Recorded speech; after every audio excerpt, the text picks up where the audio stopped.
You've been carrying the weight of your mistakes for too long. They told you forgiveness is something you owe to others, but no one ever taught you how to forgive yourself. That's why, even in your quietest moments, the guilt lingers, the regret whispers, the shame locks you in a prison with no walls. But here's the truth. You are not your past. You are not your worst day, your bad decision, or the voice in your head that keeps telling you that you're unworthy. And Buddhist wisdom holds the key to your freedom. For centuries, monks, teachers, and seekers have walked the same path you're on, a path of confusion, guilt, and self-blame. And they discovered a way out, not by erasing mistakes, not by pretending pain doesn't exist, but by seeing clearly, by breathing deeply, by realizing that every scar is just part of the journey, not the end of it. Tonight, as you hear these lessons, something inside you will begin to soften. The heavy chains of self-blame will start to loosen.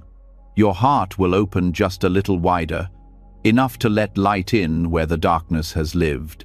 And tomorrow, when you wake, you'll feel lighter, like stepping out of an old story that never belonged to you in the first place. This isn't just another teaching.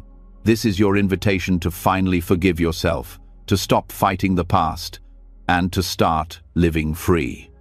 Are you ready? Let's begin. You've taken the first step by opening your heart to the possibility of forgiveness. That spark of willingness is powerful. It means you are ready to see differently, to walk away from the patterns that have kept you stuck, to finally loosen the grip of old beliefs. And among the most subtle, yet most damaging of these beliefs is the hidden obsession with being flawless. It disguises itself as discipline, as ambition, even as virtue, but underneath it is nothing more than a quiet prison that keeps you running in circles. We grow up being told to be better, to aim higher, to prove our worth in every arena of life. Parents, teachers, society, they hand us a measuring stick that is always just out of reach. You tell yourself that if only you worked harder, made fewer mistakes, looked a certain way, spoke more eloquently, earned more, or acted more kindly, then you would finally feel good enough. But no matter what you do, the finish line moves further away. This is the tyranny of self-perfection. It promises happiness, but delivers exhaustion. Buddhism exposes this illusion by showing us that the very idea of perfection is built on shaky ground. There is no fixed self to polish until it shines. What you call you is not a single unchanging entity, but a stream of thoughts, emotions, choices, and conditions that rise and fall like waves on water. When you see this clearly, the urge to sculpt yourself into some flawless statue loses its hold. How can you perfect something that is never solid, never finished, never one thing? You are not a monument to be admired. You are a living process, constantly changing. Perfection demands control. It whispers that if you just tighten your grip hard enough, you can stop the chaos, prevent mistakes, and hold life still in your hands. But Buddhism teaches that clinging is the root of suffering. You clutch at an image of who you think you should be, and in the process, you strangle the joy of who you already are. The harder you grasp, the more life slips through your fingers. The wisdom here is not in holding tighter, but in releasing. True freedom comes when you allow yourself to unfold naturally, imperfectly, beautifully incomplete. Think of how nature operates. A tree grows with knots, bends, and scars in its bark. No one stands before it demanding straighter branches or smoother leaves. Its very irregularities make it beautiful. Yet when it comes to ourselves, we insist on straightening, sanding down, cutting away anything we label flawed. Buddhism invites you to look again. Those so-called flaws are not obstacles. They are part of your unique expression of life. To erase them would be to erase yourself. The obsession with perfection also fuels endless self-criticism. Every mistake becomes evidence against you, every failure proof of unworthiness.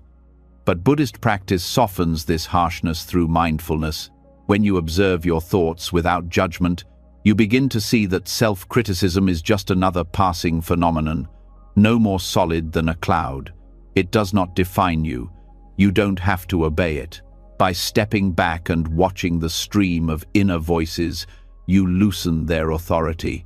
You begin to treat yourself with the same compassion you would offer a friend. What you may not realize is that the chase for perfection is tied to fear. Fear of rejection, fear of not being loved, fear of death itself.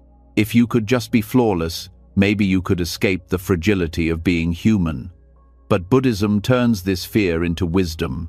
It reminds us that everything is impermanent. Bodies age, achievements fade, memories dissolve. No matter how perfect you try to be, time will wipe the slate clean. This is not meant to depress you, it is meant to liberate you. Once you accept impermanence, the pressure to be flawless loses its grip. You see that life's beauty is in its fleetingness, not in its permanence. There is also a deep connection between perfectionism and ego. The mind loves to build an identity. I am the successful one, the moral one, the intelligent one, the disciplined one. Perfection feeds this identity, giving it fuel to appear strong and untouchable. But beneath it, there is always insecurity. Buddhism cuts through this illusion by showing that the ego itself is empty. The more you cling to a perfect image of yourself, the more fragile you become, because reality will inevitably shatter it. The path of wisdom is not in polishing the mask, but in realizing you never needed a mask at all. When you let go of self-perfection, you begin to taste a deeper kind of freedom. It is not the freedom of being admired by others, but the freedom of resting in your own being without needing to prove anything. You act not from a desperate attempt to be worthy, but from the simple joy of being alive. This does not mean you stop growing or caring. It means your growth is no longer driven by fear, but by curiosity, love, and compassion. Your efforts are no longer a frantic scramble, but a natural flowering. Think of the Buddha's middle way, the path between extremes. On one side is harsh self-denial, the endless striving for flawlessness. On the other side is careless indulgence, where you give up all responsibility. The middle way is neither.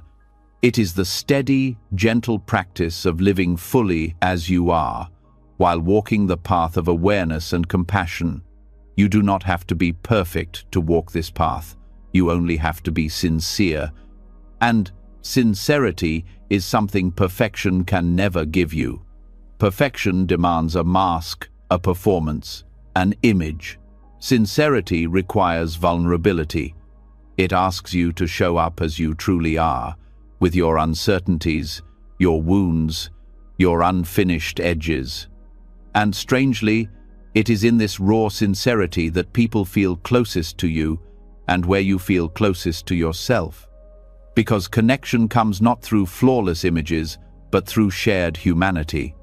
Buddhism teaches that the root of suffering is ignorance, our mistaken beliefs about reality. One of the most persistent is the belief that we can perfect ourselves into freedom. But freedom never lies at the end of perfection. It lies in the release of it. You don't become free when you erase every flaw. You become free when you stop measuring yourself against an impossible standard. You become free when you realize that you are not a problem to be solved, but a mystery to be lived.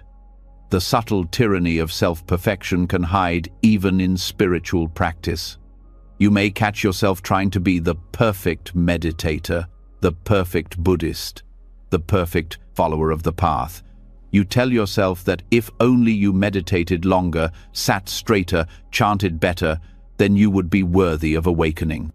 But the Dharma is not about achieving a perfect version of yourself. It is about seeing clearly the nature of reality. Even the Buddha himself spoke of mistakes he made on his journey, and of the futility of extreme asceticism. The path is not about self-polishing, but self-liberation. In daily life, this teaching can transform the smallest moments. When you make a mistake at work, instead of spiraling into self-criticism, you can pause, breathe, and see it as part of the process. When you snap at someone you love, instead of drowning in guilt, you can acknowledge it, apologize sincerely, and learn from it. Each moment becomes an opportunity, not a verdict. You stop turning every flaw into a life sentence, and instead let it be a single line in the ongoing story of your growth. The irony is that when you release the grip of perfection, you often grow more quickly, because you are no longer paralyzed by fear of failure. You can take risks, try new things, learn openly. You can fail, and in failing, discover truths you never would have found otherwise. The mind becomes lighter, more flexible, more creative. Perfection closes doors. Acceptance opens them. The wisdom of imperfection can be found in countless Buddhist stories. One tale speaks of a monk whose chanting was always out of tune. Other monks laughed at him, yet the teacher praised his sincerity. What mattered was not the flawless sound, but the heart behind it. Another story tells of pottery in Japan, repaired with gold, making the cracks part of its beauty. This practice, rooted in the Buddhist sense of impermanence, shows us that scars are not flaws to hide, but lines of wisdom that shine brighter than any surface untouched by life. In relationships, letting go of perfection brings intimacy. When you stop demanding a flawless self, you stop demanding flawless others. You begin to see them as whole in their humanity, and forgiveness becomes easier. You no longer expect your partner, your children, or your friends to carry the impossible weight of your expectations, and in doing so, love becomes more real, more grounded, less fragile. At work, the same wisdom applies. Perfectionism drives burnout, anxiety, endless dissatisfaction. But when you shift your focus from flawless results to wholehearted effort, everything changes. Your work becomes an offering, not a performance. Mistakes become lessons, not curses. And the energy you once spent on self-punishment becomes fuel for creativity. This dismantling of perfectionism is not about lowering standards, but about liberating yourself from chains. It's about realizing that the true standard is not flawless execution, but wholehearted presence. To show up with honesty, to give your best effort, and to let the outcome unfold, this is the way of freedom. And as you absorb this truth, you begin to notice a gentle loosening inside. The harsh inner judge softens. The tight grip of fear relaxes. You see that freedom is not waiting at the end of the road after you've achieved some impossible perfection. It is here, in this breath, in this moment, in this acceptance. Letting go of perfection is not the end of your path, it is the beginning. It opens the door to seeing karma in a new light, not as punishment for failing to be flawless, but as the natural momentum of your choices and actions. This shift will guide you further into freedom, where guilt no longer chains you to the past, and every step forward carries the possibility of renewal. Letting go of perfection is not the end of your healing, it is only the clearing of space. When the weight of flawless standards drops from your shoulders, another question quietly rises. If I am no longer defined by mistakes, then what do those mistakes mean? This is where karma often steps onto the stage, misunderstood, feared, and twisted into a story of punishment. People hear the word and think of judgment, as if life were keeping a ledger, tallying sins and preparing a sentence. But the Dharma shows something far more freeing. Karma is not a prison warden. It is the echo of your own footsteps. It is not moral debt waiting to crush you, but energy in motion, momentum that can always be redirected. The old belief that karma punishes you is heavy with guilt, and guilt keeps you chained to the past. But karma is not about punishment. It is about cause and effect. Every action leaves a trace, just as every drop in a river contributes to its flow. When you strike a bell, sound arises. When you plant a seed, growth begins. The bell does not punish you for striking it, nor does the soil scold you for planting. They simply respond. Karma is this responsiveness of life itself. Understanding this transforms the way you hold regret. A mistake is not a permanent stain. It is simply a cause whose effect you can learn from. When you see karma this way, you begin to take responsibility without being crushed by it. Responsibility is clear seeing. This choice leads to this result. Punishment belongs to the realm of fear, but responsibility belongs to wisdom. A harsh word may hurt someone, but that does not mean you are forever condemned. It means you now see how words carry weight, and with that awareness, you can choose differently next time. The past does not lock the door, it shows you where the handle is.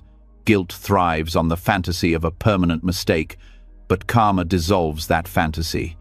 If karma is movement, then nothing is frozen. Even the worst action sets ripples in motion, and ripples can meet other ripples, shifting, redirecting, dissolving. Life is fluid, never still. When you feel paralyzed by regret, it is because you have forgotten this truth. The moment you breathe into the present, you are already creating new momentum. The past cannot be erased, but the future is not yet written, and the energy you direct now can transform the shape of what comes. There is freedom in understanding that karma is not controlled by a divine judge, but by conditions. Just as fire burns regardless of who touches it, actions carry results regardless of who commits them. This is not punishment, it is the neutral law of interdependence. And because it is neutral, it is also hopeful. If conditions create suffering, new conditions can create release. A harsh word can be followed by a gentle apology. A selfish act can be balanced with kindness. The weight of yesterday can become the soil of tomorrow. The Buddha himself framed karma as intention. What matters is not only what you do, but the state of mind from which you act. This is where transformation becomes possible. If you act from anger, anger multiplies. If you act from compassion, compassion expands. You do not need to erase your past to walk a freer path. You need only turn your intention toward a new direction. Karma follows the tilt of your heart. This understanding relieves the fear that you are doomed by past mistakes. Even heavy karma can be softened when met with wisdom and compassion. Think of a drop of ink falling into a glass of water. It darkens the whole glass. But if the same drop falls into a vast lake, its effect is almost invisible. In the same way, a harmful act in a narrow, self-centered life feels overwhelming. But as you expand your practice of kindness, generosity, and mindfulness, that same act becomes a smaller part of a larger whole. You cannot erase the drop, but you can expand the lake. This shift in perspective is vital for self-forgiveness. If karma were punishment, you would carry regret like an eternal sentence. But if karma is momentum, then every breath you take is a new beginning. Every thought, word, and act is an opportunity to shift the current. Instead of drowning in guilt, you become curious. What seeds am I planting right now? What ripples am I setting in motion? You begin to live as a gardener rather than a prisoner, nurturing what will bring peace instead of punishing yourself for past weeds. Practical life reflects this truth clearly. If you have spoken unkindly, you can speak gently now. If you have acted selfishly, you can act generously now. Each new action carries its own weight, and momentum builds with practice. Small choices, repeated often, reshape your life's direction. Karma is not the handcuff of destiny. It is the wheel you steer. You are not at the mercy of your past. You are the author of your next step. This does not mean actions have no consequence. The wound caused by harm may take time to heal. A broken trust may require patience to rebuild. But even here, karma offers wisdom. Healing itself is karma in motion, the result of nurturing, patience, and sincere effort. You cannot snap your fingers and erase pain, but you can provide the conditions for recovery. This is why self-forgiveness is not a denial of harm, but a redirection of energy. You acknowledge what was done, you see its effects, and you choose to move with care, creating conditions for repair rather than sinking into despair. Karma as momentum also teaches humility. Just as your actions ripple outward, so too do the actions of others shape your life. No one acts in isolation. You are not solely defined by what you did, but also by the countless influences around you, your upbringing, your environment, your struggles. This is not an excuse to avoid responsibility. It is a reminder to hold your past with compassion. You did not act in a vacuum. You acted within conditions, and conditions can change. The same forces that shaped your mistakes can now shape your healing. This perspective dismantles the voice that says, "I will always be this way." Nothing in Buddhism supports that idea. Everything is impermanent, including your habits and patterns. Karma shows that with every intentional choice, you are shaping who you become. Even deeply ingrained tendencies are not permanent chains, but grooves worn by repeated momentum. With awareness, those grooves can be reshaped. The more you redirect your energy toward compassion, patience, and wisdom, the more those qualities become natural, until they flow as easily as your old patterns once did. Understanding karma as momentum allows you to meet regret differently. Instead of collapsing into shame, you ask, "What did this action teach me?"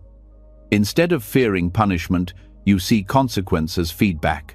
Pain becomes a teacher, not an executioner.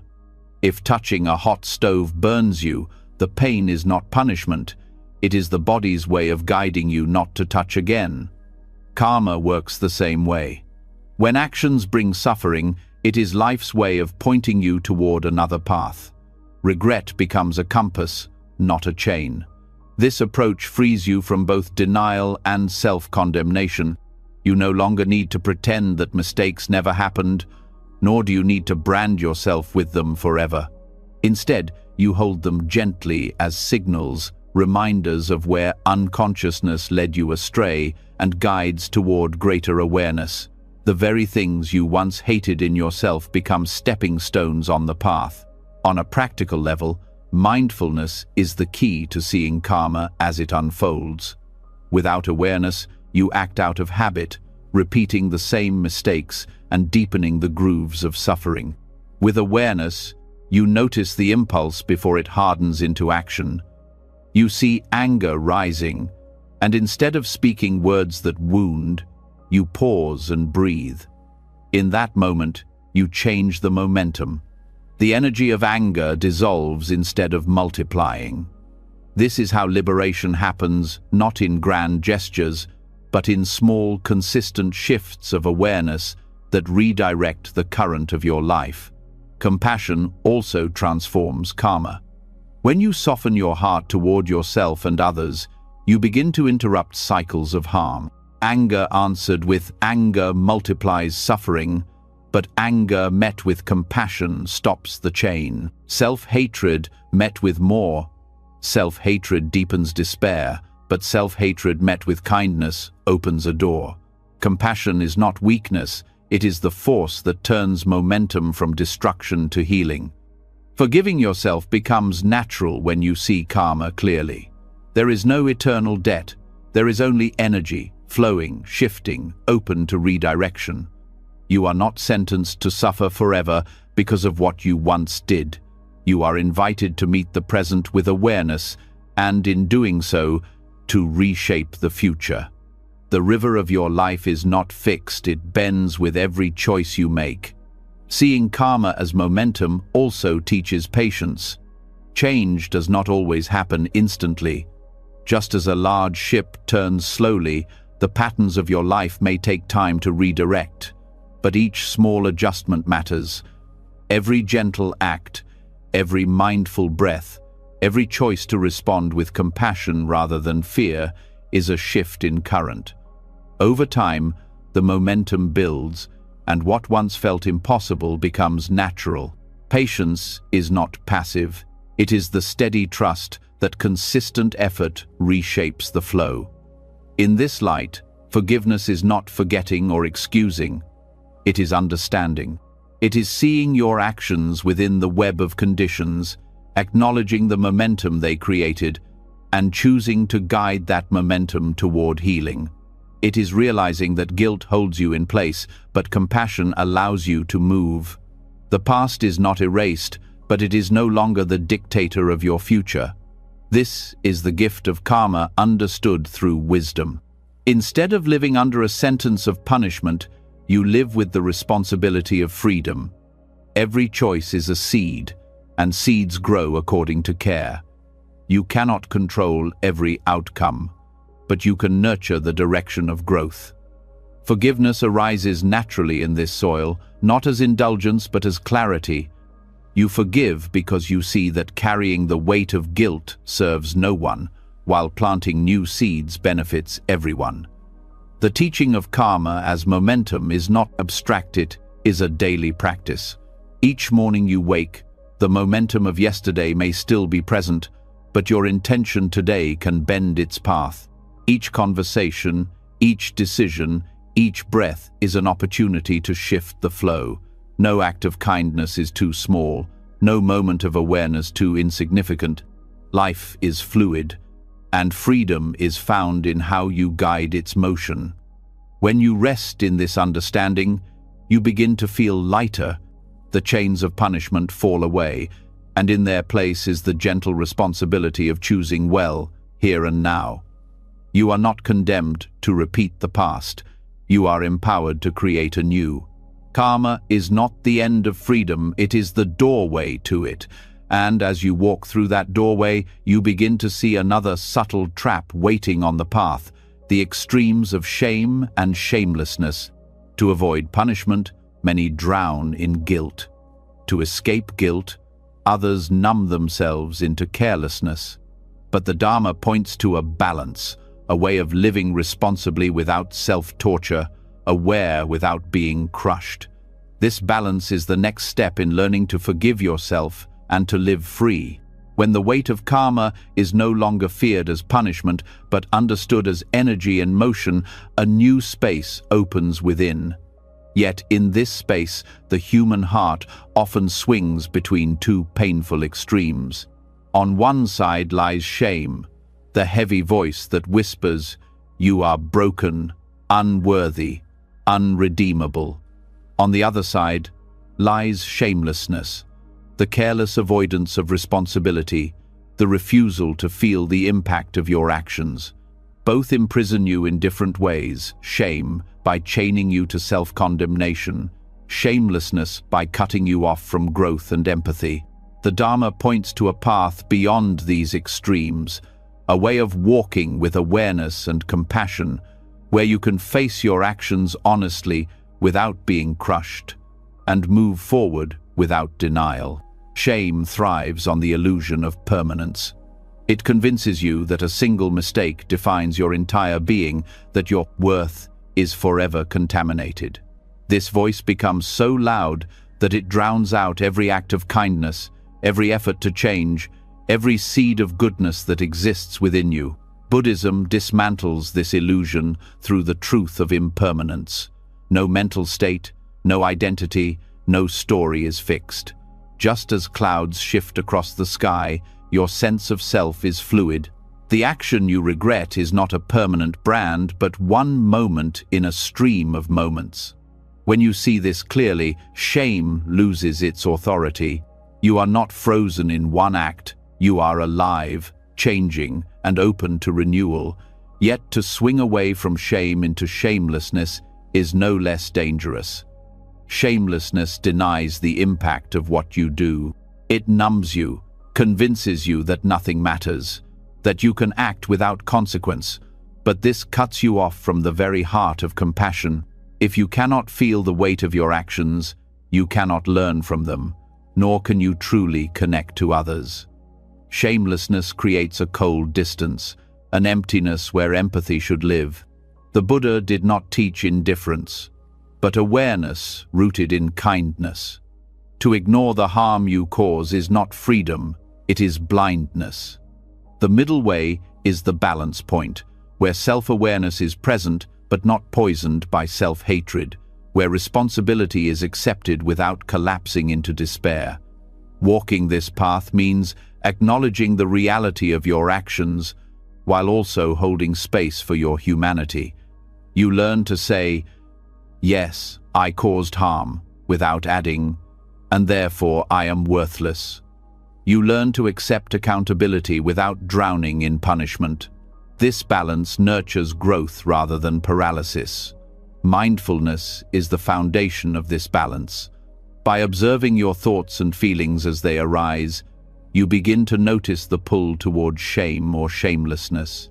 When shame arises, mindfulness lets you see it as a passing mental state rather than an ultimate truth. When shamelessness tempts you to dismiss responsibility, mindfulness brings you back to the reality of consequences. This awareness creates space to choose wisely, to respond with clarity rather than habit. Compassion is the next step. When shame takes hold, compassion reminds you that suffering is part of the human condition, that everyone falters, that pain does not make you less worthy of love.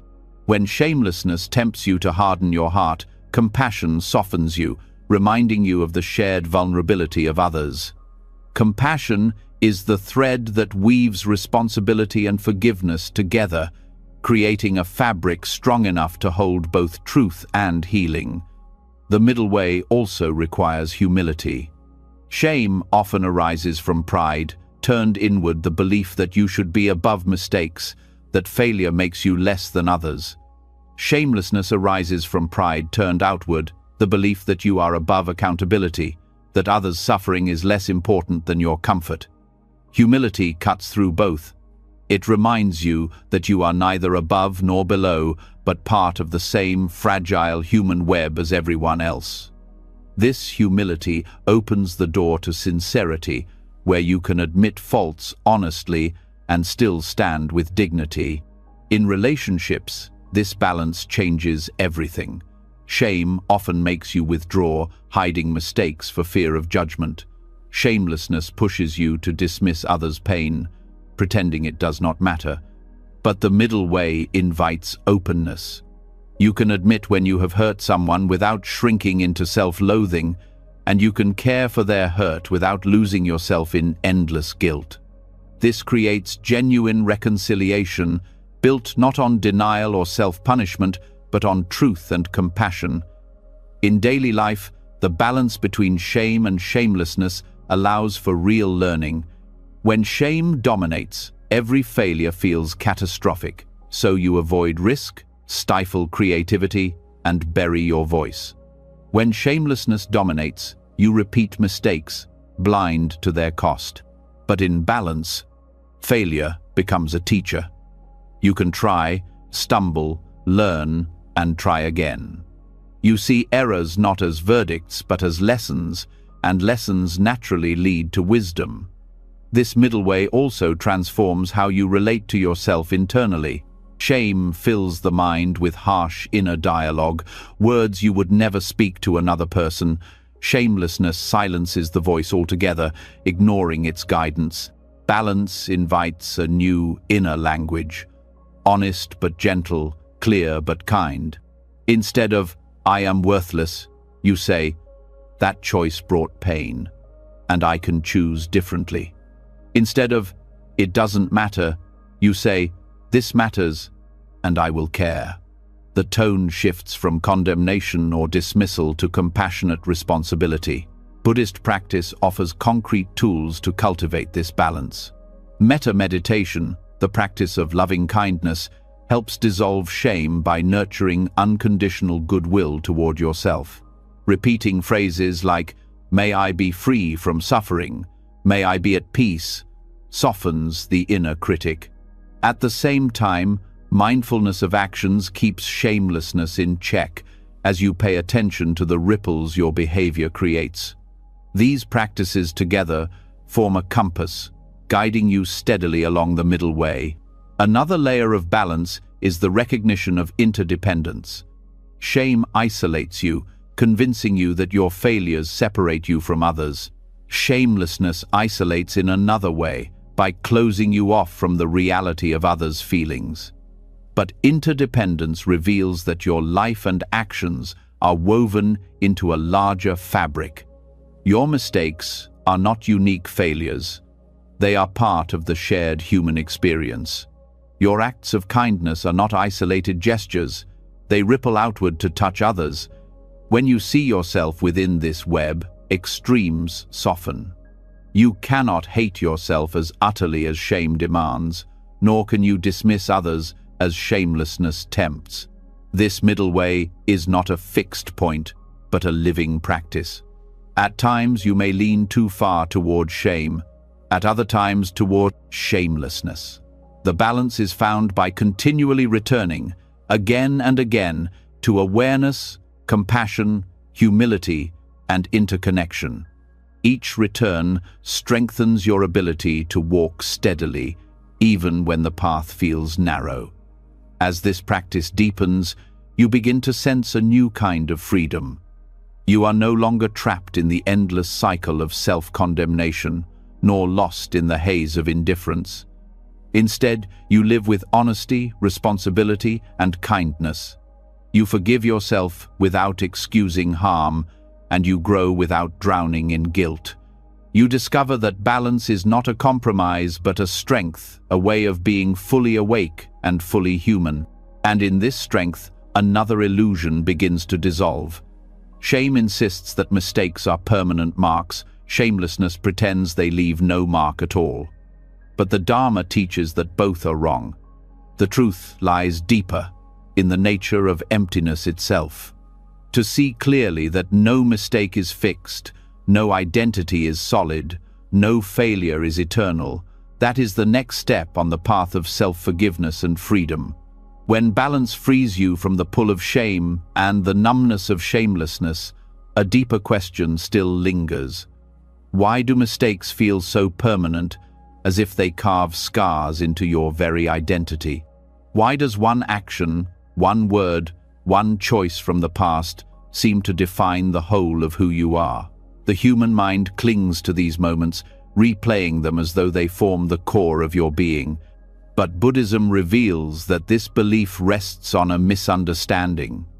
The self you think is solid, fixed, unchanging, is, in truth, empty. And when you begin to see this emptiness clearly, the idea of a permanent mistake dissolves like salt in water. Emptiness in Buddhism is often misunderstood as a void, a bleak nothingness. But emptiness is not the absence of life, it is the absence of solidity. It means that everything you call self is made of conditions that arise and pass away. Your thoughts are not permanent, your emotions are not permanent, your body is not permanent, and the identity you hold onto is not permanent. It shifts moment by moment.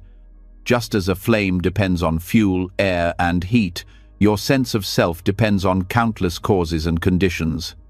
Remove one condition, and the flame changes or disappears. In the same way, the you who made a mistake yesterday is not the you who is reading these words now. The illusion of a permanent mistake comes from clinging to a frozen image of yourself. The mind takes one event and turns it into a defining label. I am the liar. I am the failure. I am the one who betrayed. But in reality, the mistake was one act, one moment in time. It has no power to define the infinite stream of your being unless you give it that power. When you see that the self is fluid, you see that no single action can capture your whole essence. Mistakes are moments, not monuments. Emptiness also means that mistakes themselves have no fixed identity. A harmful act may seem unforgivable, but when you look closely, you see it arose from conditions: fear, ignorance, pain, misunderstanding. Just as fire needs fuel, mistakes need causes. If those causes change, the action does not arise again. What seemed permanent reveals itself as conditional, dependent, and therefore transformable. The label unforgivable falls apart under this insight. What exists are conditions that can be changed, not eternal stains that cannot be removed. This truth brings a profound release from guilt. When you cling to the idea of a solid self, you carry every mistake as if engraved into your being. But when you see that the self is empty, you realize there is no fixed entity to carry those engravings. The past you regret is already gone. The self you blame no longer exists. What remains is this present moment, fresh and open. Forgiveness becomes natural when you see there is no permanent, wrong person to condemn. The teaching of emptiness is not abstract. It can be lived in every moment. When you catch yourself replaying an old failure, pause and ask, who is it that failed? Was it the person sitting here now, breathing this breath? Or was it a version of me shaped by conditions that have already changed? You will begin to notice that the self you accuse is like a ghost, present only in memory, not in reality. Each moment births a new self, and clinging to the past self is like clinging to smoke. Understanding emptiness also transforms how you see others. Just as your mistakes do not define you, the mistakes of others do not define them. Holding resentment becomes harder when you see that no one is fixed in their errors. The person who hurt you is also a stream of conditions, changing moment by moment. This insight does not excuse harm, but it opens the possibility of compassion. It shows that no one is beyond change and that forgiveness is aligned with the very nature of reality. Many Buddhist stories illustrate this truth. Angulimala, a man who once killed many, was transformed by meeting the Buddha and became a monk. If mistakes were permanent, his life would have been forever condemned. Yet because conditions shifted through wisdom, compassion, and practice, he walked a new path. His story demonstrates that no matter how heavy the past, transformation is possible. If even a murderer could awaken, what mistake in your own life could truly be permanent? Emptiness also dissolves the fear that you are defined by your worst thoughts or feelings. Anger arises, but it is not you. It is a condition passing through. Jealousy arises, but it is not you. It is a ripple that fades. To see emptiness is to stop confusing temporary weather with the sky itself. You are not the storm of guilt or the cloud of shame. You are the open space in which these states arise and dissolve. And because that space is never stained by what passes through, forgiveness is not only possible, it is already present in your nature. This perspective changes how you live in the present.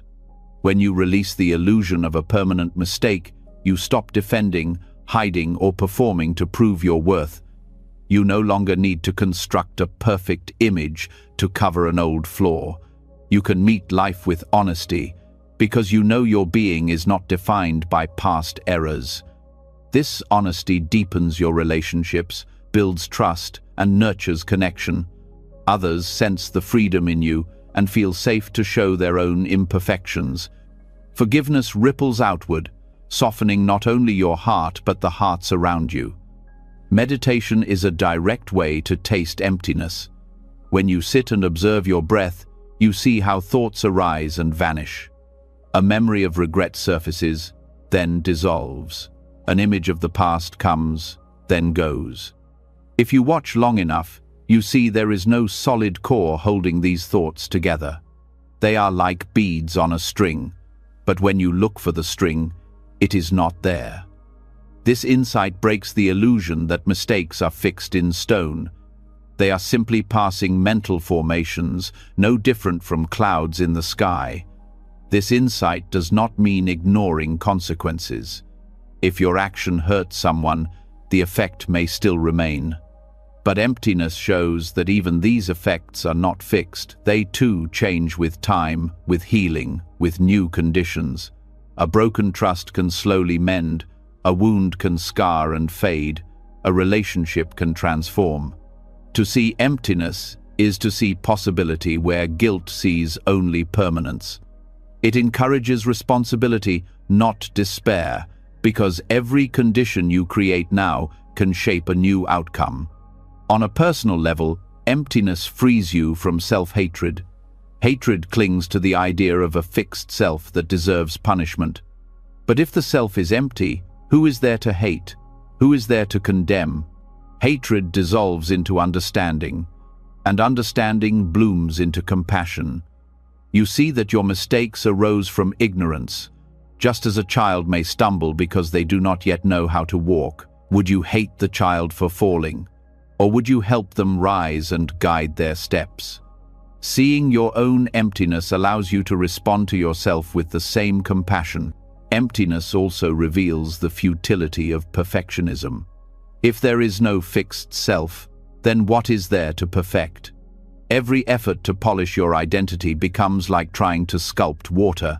Instead, the practice becomes one of flow, meeting each moment fully, without clinging to past definitions or future ideals.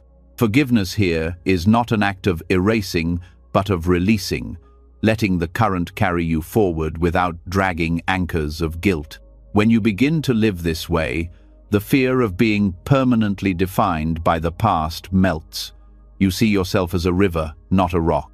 The river carries memories of what has flowed through, but it is never the same water twice.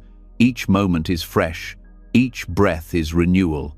And in this renewal, forgiveness becomes not a task, but a natural expression of reality. The illusion of a permanent mistake is powerful because it speaks to the desire for certainty. The mind craves solid ground, even if that ground is self-condemnation. But Buddhism invites you to let go of that solidity and rest in the openness of emptiness. At first, this feels disorienting, even frightening, but soon it reveals itself as freedom. To be empty is to be unchained, unbound by labels, open to endless becoming. From this place, forgiveness ceases to be an effort. It is the recognition of truth. There is no fixed self to condemn, no permanent mistake to define you, only conditions rising and falling, always changing. What seemed like a life sentence becomes a passing shadow. What felt like a permanent scar becomes part of the story, but never the whole story. You are not the mistake. You are the space in which mistakes arise and dissolve. And as you walk further on this path, this insight prepares you for a new relationship with regret itself. Regret is no longer an enemy to be suppressed or a weight to be carried forever. It becomes a compass, pointing you gently toward wiser choices, reminding you of what matters. The next step on the journey is learning to see regret not as condemnation, but as guidance. And in that shift, another doorway to forgiveness opens wide. When emptiness loosens the grip of a permanent mistake, the heart finds room to breathe. Yet another question rises quietly. What do we do with the feeling that still lingers after a wrong choice? The tightness in the chest, the heaviness in the stomach, the voice that says, "I wish I had done differently." This is regret. For many, regret becomes a source of endless self-condemnation, a way of reliving the past and reinforcing guilt. But within Buddhist wisdom, regret is not a chain. It is a compass. Properly understood, regret is not meant to punish you. It is meant to guide you. The key is in how you meet regret. If you approach it with harshness, it quickly becomes shame, feeding the belief that you are broken. If you dismiss it carelessly, it dissolves into shamelessness, cutting you off from responsibility. But when regret is held with mindfulness, it reveals itself as insight. It shows you where you lost balance, where ignorance led you astray, where fear or anger shaped your choices. Regret then becomes a teacher, pointing you back toward awareness and compassion. Buddhism speaks often of right view, and regret plays a role in cultivating it. Right view means seeing things as they truly are, not through the fog of delusion. Regret is the echo of misalignment, the reminder that something in your choices was out of harmony with wisdom. When you feel regret, you are being given a signal. Instead of turning it inward as a weapon, you can let it point you outward toward correction. The pain of regret is a natural feedback, like the heat of a flame teaching you not to touch it again. The lesson is not, you are unworthy, but learn from this, grow from this. This approach changes the entire relationship with your past.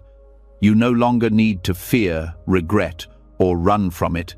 You can meet it directly, breathe into it, and ask, what is this showing me? Regret then loses its sharp edge and becomes an ally. Each pang of regret is like a signpost saying, here is where compassion is needed, here is where awareness was absent, here is where you can do better. This does not mean clinging to the past, it means using the past as a map for the present. The Buddha often spoke of heedfulness, the careful attention that guards your actions. Regret supports heedfulness by keeping you awake to the results of what you do. Without regret, carelessness takes over, and you repeat harmful patterns blindly. With too much regret, you collapse into despair and paralyze yourself. But with balanced regret, you stay alert, learning with each step. It becomes the fuel of wiser choices, the reminder that every action matters. On a personal level, this shift can be transformative. When you make a mistake with someone you love, regret naturally arises. Instead of drowning in it, you can see it as a compass pointing toward reconciliation. You can apologize sincerely, not from guilt but from recognition. You can act differently in the future, guided by the memory of how it felt to hurt and be hurt.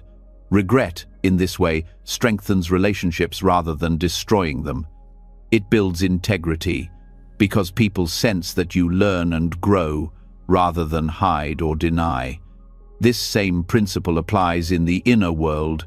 When you notice that harsh self-talk leads only to more suffering, regret can signal you to stop feeding those patterns. Instead of berating yourself for berating yourself, you pause and redirect. Regret then becomes a gentle alarm bell, a wake-up call that says, this direction deepens pain, choose another. It is not about erasing the past, but about aligning your present with greater wisdom.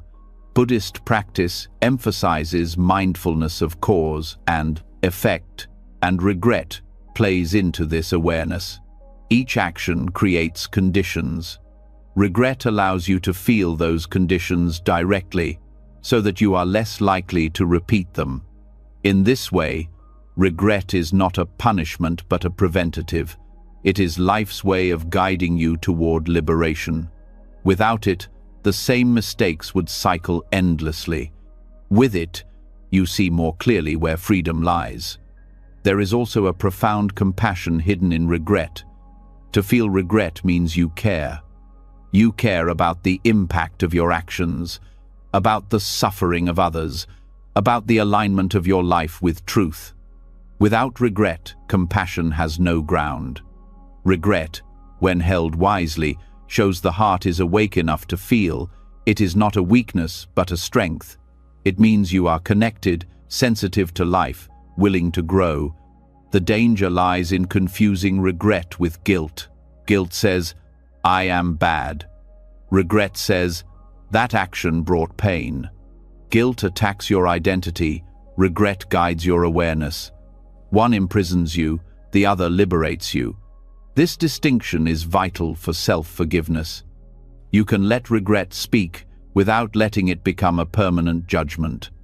You can feel the pain of a wrong turn without labeling yourself as lost forever. Regret is the compass. It is never the prison guard. In practical terms, regret can be integrated through reflection. At the end of each day, Buddhist practitioners sometimes review their actions not to condemn themselves, but to notice where they strayed and where they acted skillfully. This gentle reflection allows regret to arise naturally where needed, and with it, the intention to adjust. The next day becomes an opportunity to walk more carefully, more compassionately. Over time, this practice shapes character, not through harshness but through steady learning. Another layer of wisdom arises when regret is linked with impermanence. The feeling of regret, like all emotions, arises and passes. It does not need to be resisted or clung to. By observing its impermanence, you prevent it from solidifying into shame. You feel it fully, learn from it, and let it dissolve. In this way, regret becomes like a wave. It moves you but does not drown you. In relationships, regret can become a source of strength when paired with humility. Admitting a mistake openly is not weakness, but courage. It shows a willingness to grow, to honor the connection more than the ego. When regret points you toward apology or amends, it becomes a bridge rather than a wall. And when others see you taking responsibility without collapsing into shame, they feel safer to do the same. Regret then creates not isolation, but intimacy. Regret also serves society at large. Communities that understand regret as a compass rather than punishment create spaces for real transformation. Instead of casting people out forever for mistakes, they guide them toward repair and growth. Justice becomes restorative rather than destructive. In this way, the Buddhist view of regret holds the seed of healing not just for individuals, but for the collective. The path of forgiveness is strengthened by this insight. When you forgive yourself, you are not denying regret. You are honoring its message while releasing its weight. You are saying, I see where I went wrong, and I choose differently now. Forgiveness is the moment when regret completes its task and no longer needs to hold you. It has pointed the way, and you have followed. The compass does not need to be clutched once the direction is clear. This way of holding regret also softens how you see the regrets of others. When someone harms you and later expresses regret, you can see it as a sign of their awakening, not merely as a performance of guilt. Their regret, like yours, can guide them toward change. This does not mean you must excuse harm or erase consequences, but it opens the door to reconciliation. You see them as human beings learning, not as fixed villains. Meditation on compassion deepens this understanding. When you sit with the pain of regret, you realize it is universal. Everyone has moments they wish they could undo. Everyone has words they wish they had not spoken, choices they wish they had not made. This recognition dissolves isolation. Regret becomes not a private prison but a shared experience, part of the fabric of being human, and in that shared fabric, forgiveness is woven naturally. The ultimate freedom comes when regret transforms fully into wisdom. The memory of pain becomes a source of clarity, a reminder that certain actions lead to suffering and others lead to peace. Regret is then no longer an enemy but an ally, a quiet guide walking beside you. Instead of fighting it or being crushed by it, you walk with it, learning step by step.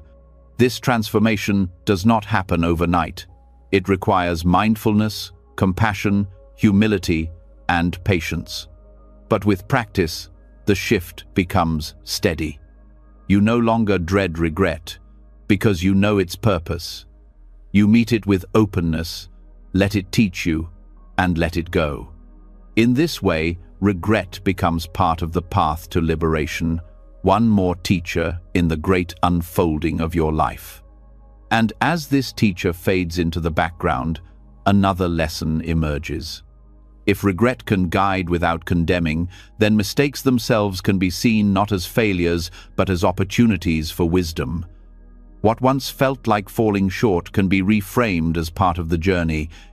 This leads naturally into the next step, discovering how so-called mistakes can themselves be skillful means, hidden teachers on the path of awakening.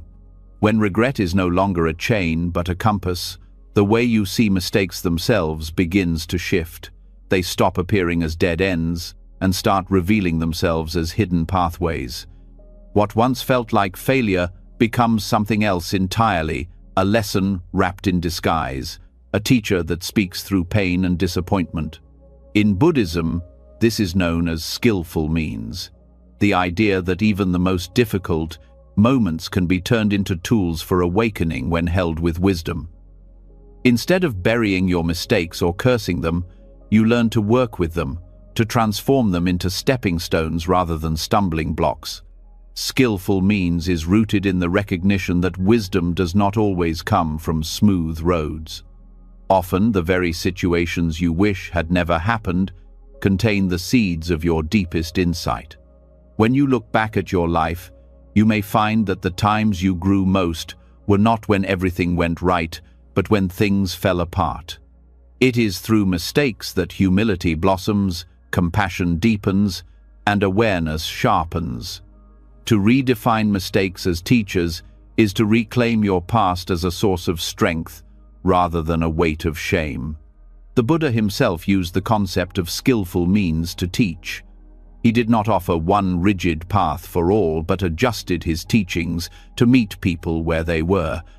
Sometimes he used parables, sometimes silence, sometimes even deliberate challenges that appeared confusing but were designed to spark insight.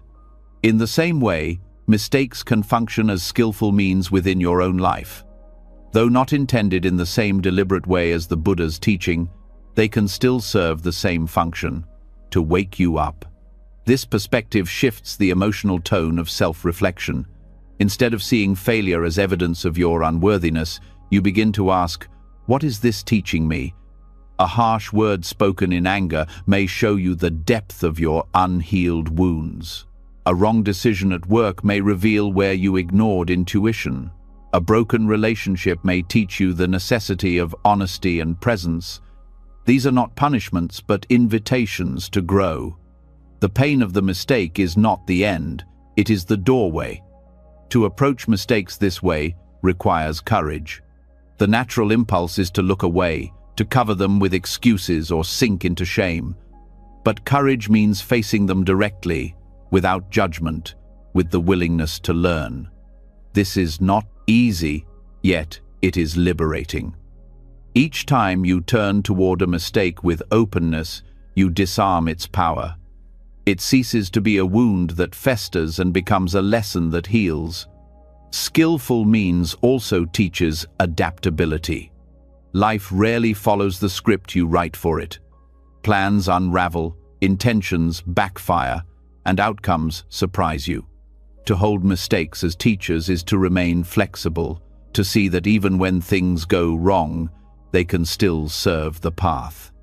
This flexibility is itself a form of wisdom. It loosens your grip on control and deepens your trust in the unfolding of life. What feels like detour may, in hindsight, be the very road that brought you where you needed to go. On a practical level, you can apply this by reframing. When a mistake arises, instead of asking, "Why did I fail?" you ask, "What is life showing me here?" This question shifts your perspective from condemnation to curiosity. Curiosity opens the door to insight, while condemnation slams it shut. By cultivating curiosity, you turn mistakes into mirrors that reflect where growth is needed. In relationships, this reframing can heal connections. A conflict that once felt destructive can become the catalyst for deeper intimacy if you learn from it. For example, realizing that you have been defensive in arguments may teach you the value of listening more deeply. The mistake of shutting down emotionally can reveal the necessity of vulnerability. When both people approach conflict with this attitude, even the most painful exchanges can become opportunities for stronger bonds. Skillful means also transforms how you teach and guide others. When you see your own mistakes as teachers, you stop hiding them and start sharing them honestly. Your vulnerability becomes a gift, showing others that failure is not the end but part of the path. This honesty dissolves perfectionism and builds authentic trust. People are inspired not by flawless examples but by real ones, those who fall and rise, learn, and keep going. Your mistakes, shared with humility, become lessons that ripple outward. This perspective also guards against arrogance. Success can easily inflate the ego, but mistakes bring you back to humility. They remind you that you are human, that you are learning, that you are not above others. This humility is precious. It grounds you, makes you compassionate, and keeps you open to continual growth. Without mistakes, the ego might harden into rigidity. With them, the heart softens into understanding. Another dimension of skillful means is patience. A mistake often carries lessons that take time to unfold. You may not see the teaching immediately. In the moment, all you may feel is pain or confusion. But with time and reflection, the insight emerges. Looking back years later, you may recognize that what felt like failure was in fact the turning point. Trusting this process requires patience, the willingness to let understanding ripen in its own time. Meditation helps cultivate this perspective. On the cushion, you inevitably encounter distraction. The mind wanders, and at first you may call this a mistake. But with guidance, you learn that even distraction is part of the practice. Each time you notice it, you return to the breath. The wandering becomes the very means of training attention. What seemed like failure is revealed as teacher. This small lesson mirrors the larger truth. Every mistake contains the seed of growth if you approach it with mindfulness. Seeing mistakes as teachers also liberates creativity. Fear of failure stifles innovation, but when you embrace mistakes as part of the process, you become free to explore. Artists, inventors, and thinkers across history testify that their greatest breakthroughs often came through errors. In spiritual practice, the same principle applies. Each stumble is a chance to refine, each misstep a chance to adjust. The path is not a straight line but a spiral, and mistakes are what deepen the spiral into wisdom. Compassion is the soil in which this transformation grows. Without compassion, mistakes remain wounds. With compassion, they heal into wisdom. Compassion allows you to hold the pain of error without turning it into self-hatred. It lets you see that the mistake arose from conditions, that you acted as best you could with the awareness you had at the time. This does not excuse harm but contextualizes it, making space for growth. Compassion then extends outward, helping you see the mistakes of others with the same softness. The power of redefining mistakes lies in freedom. When you no longer see them as threats to your worth, you stop living in fear. You are free to try, to risk, to act with sincerity. Failure may come, but it no longer defines you, it teaches you. This freedom is the ground of forgiveness. You forgive yourself not by erasing mistakes but by honoring their role in your journey. They are no longer chains but stepping stones. Even the heaviest mistakes carry this potential. In Buddhist history, figures who committed grave harm still found awakening. Their transformation demonstrates that no mistake is beyond redemption.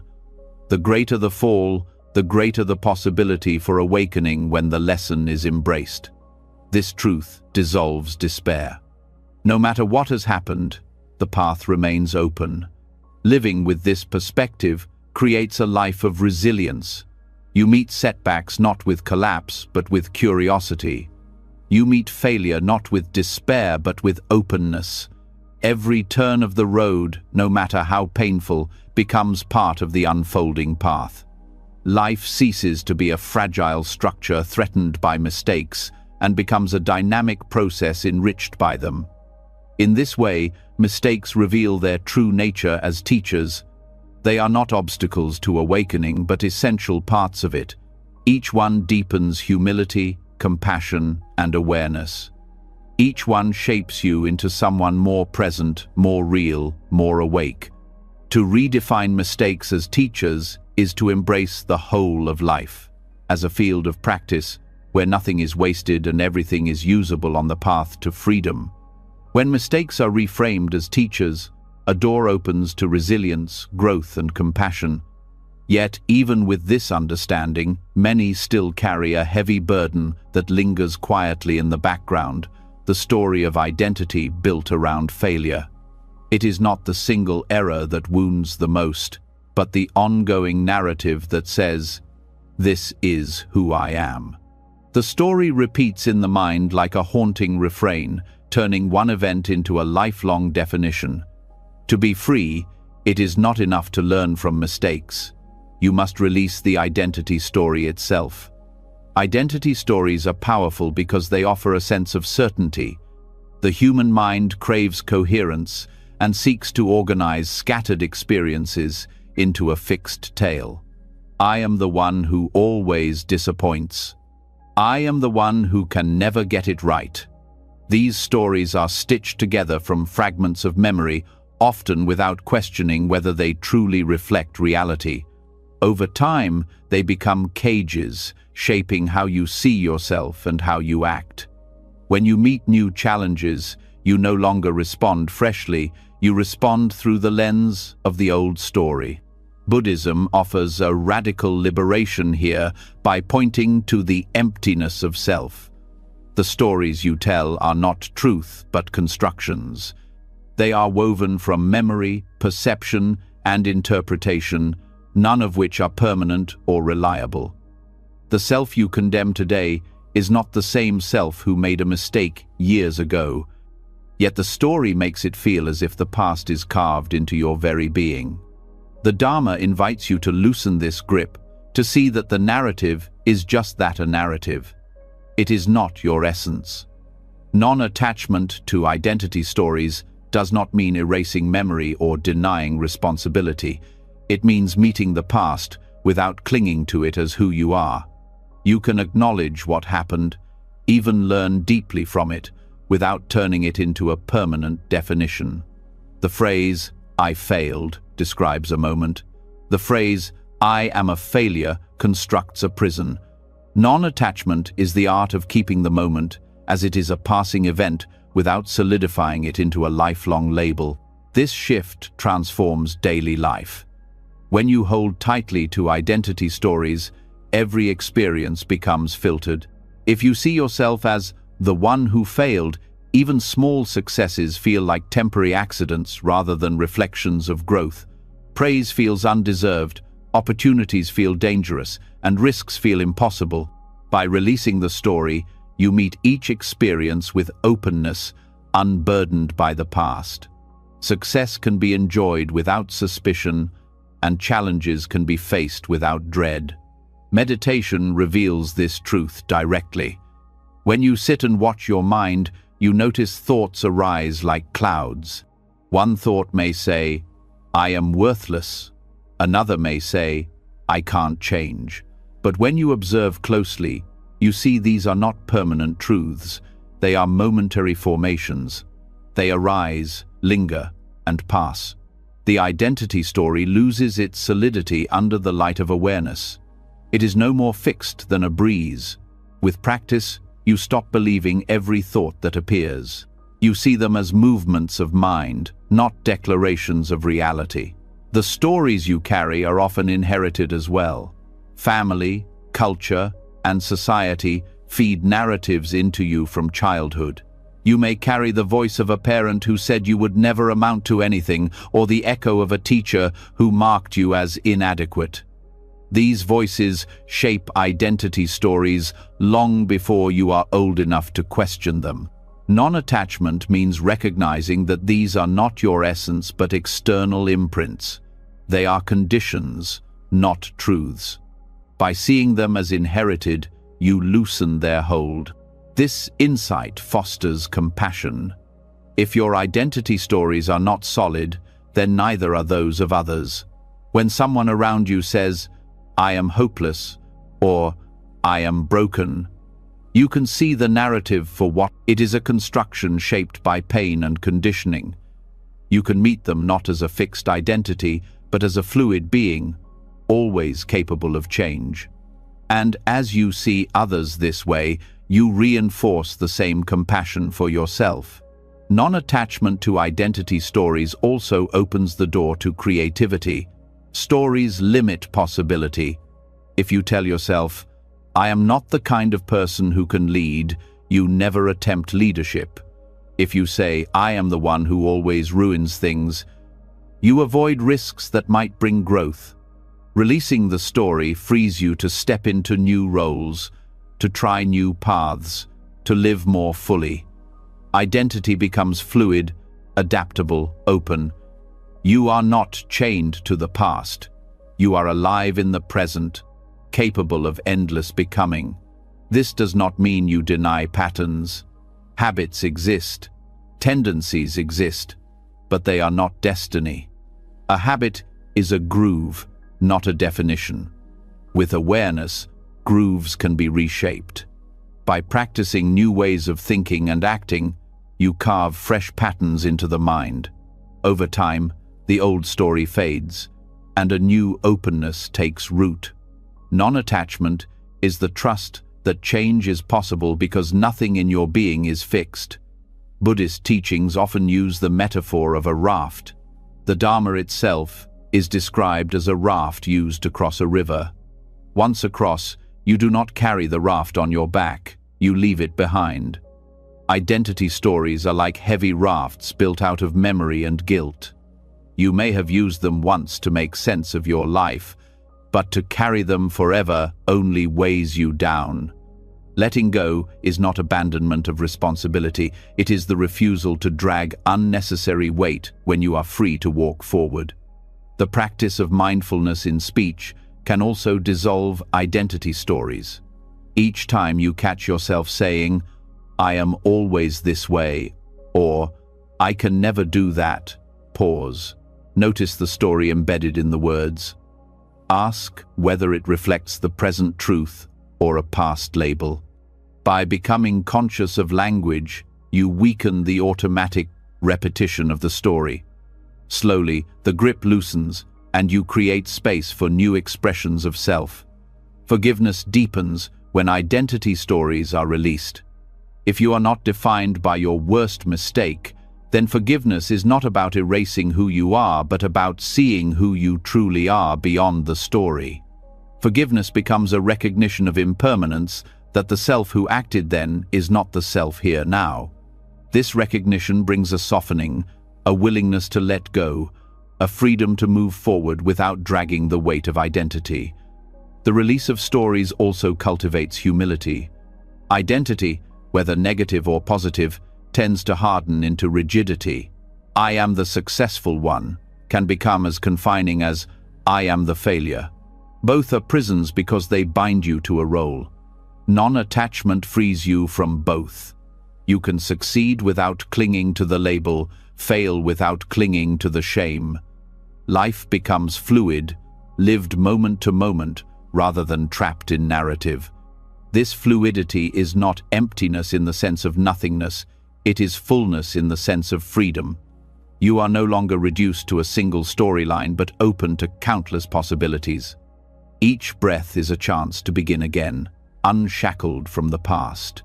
Each moment is fresh, the identity story dissolves, and in its place is a living being, dynamic, responsive, alive. From this perspective, even painful memories lose their sting. They are acknowledged, learned from, and released. They no longer feed the story of who you are. Instead, they become chapters in a book that continues to unfold, but never the final chapter. You are always in motion, always becoming, never fixed. And as this understanding deepens, the self that once clung to failure begins to dissolve. The weight of being the one who failed lifts, replaced by the lightness of being a changing, evolving presence. With this freedom, the heart becomes more open and compassion flows more naturally. The next step is learning how to apply this compassion inward as deliberately as outward, to treat yourself with the same care that the Bodhisattva vow extends to all beings. When the grip of identity stories loosens, the heart becomes lighter, yet a deeper challenge arises.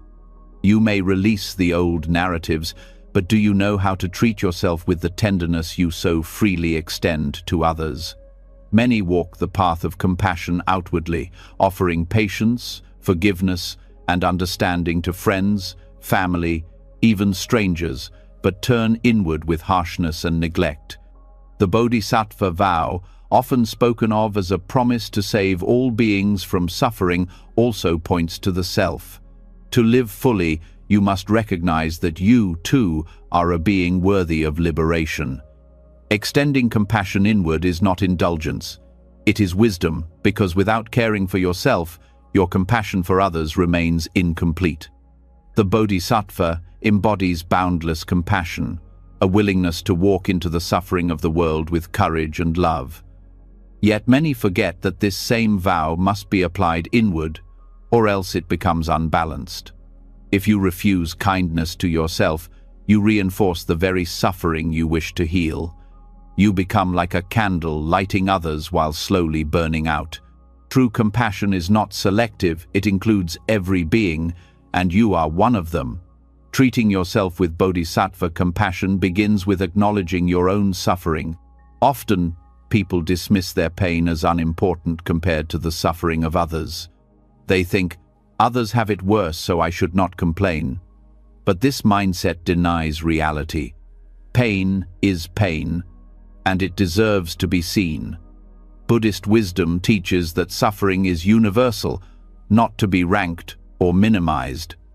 To acknowledge your pain is not to magnify it, but to meet it honestly.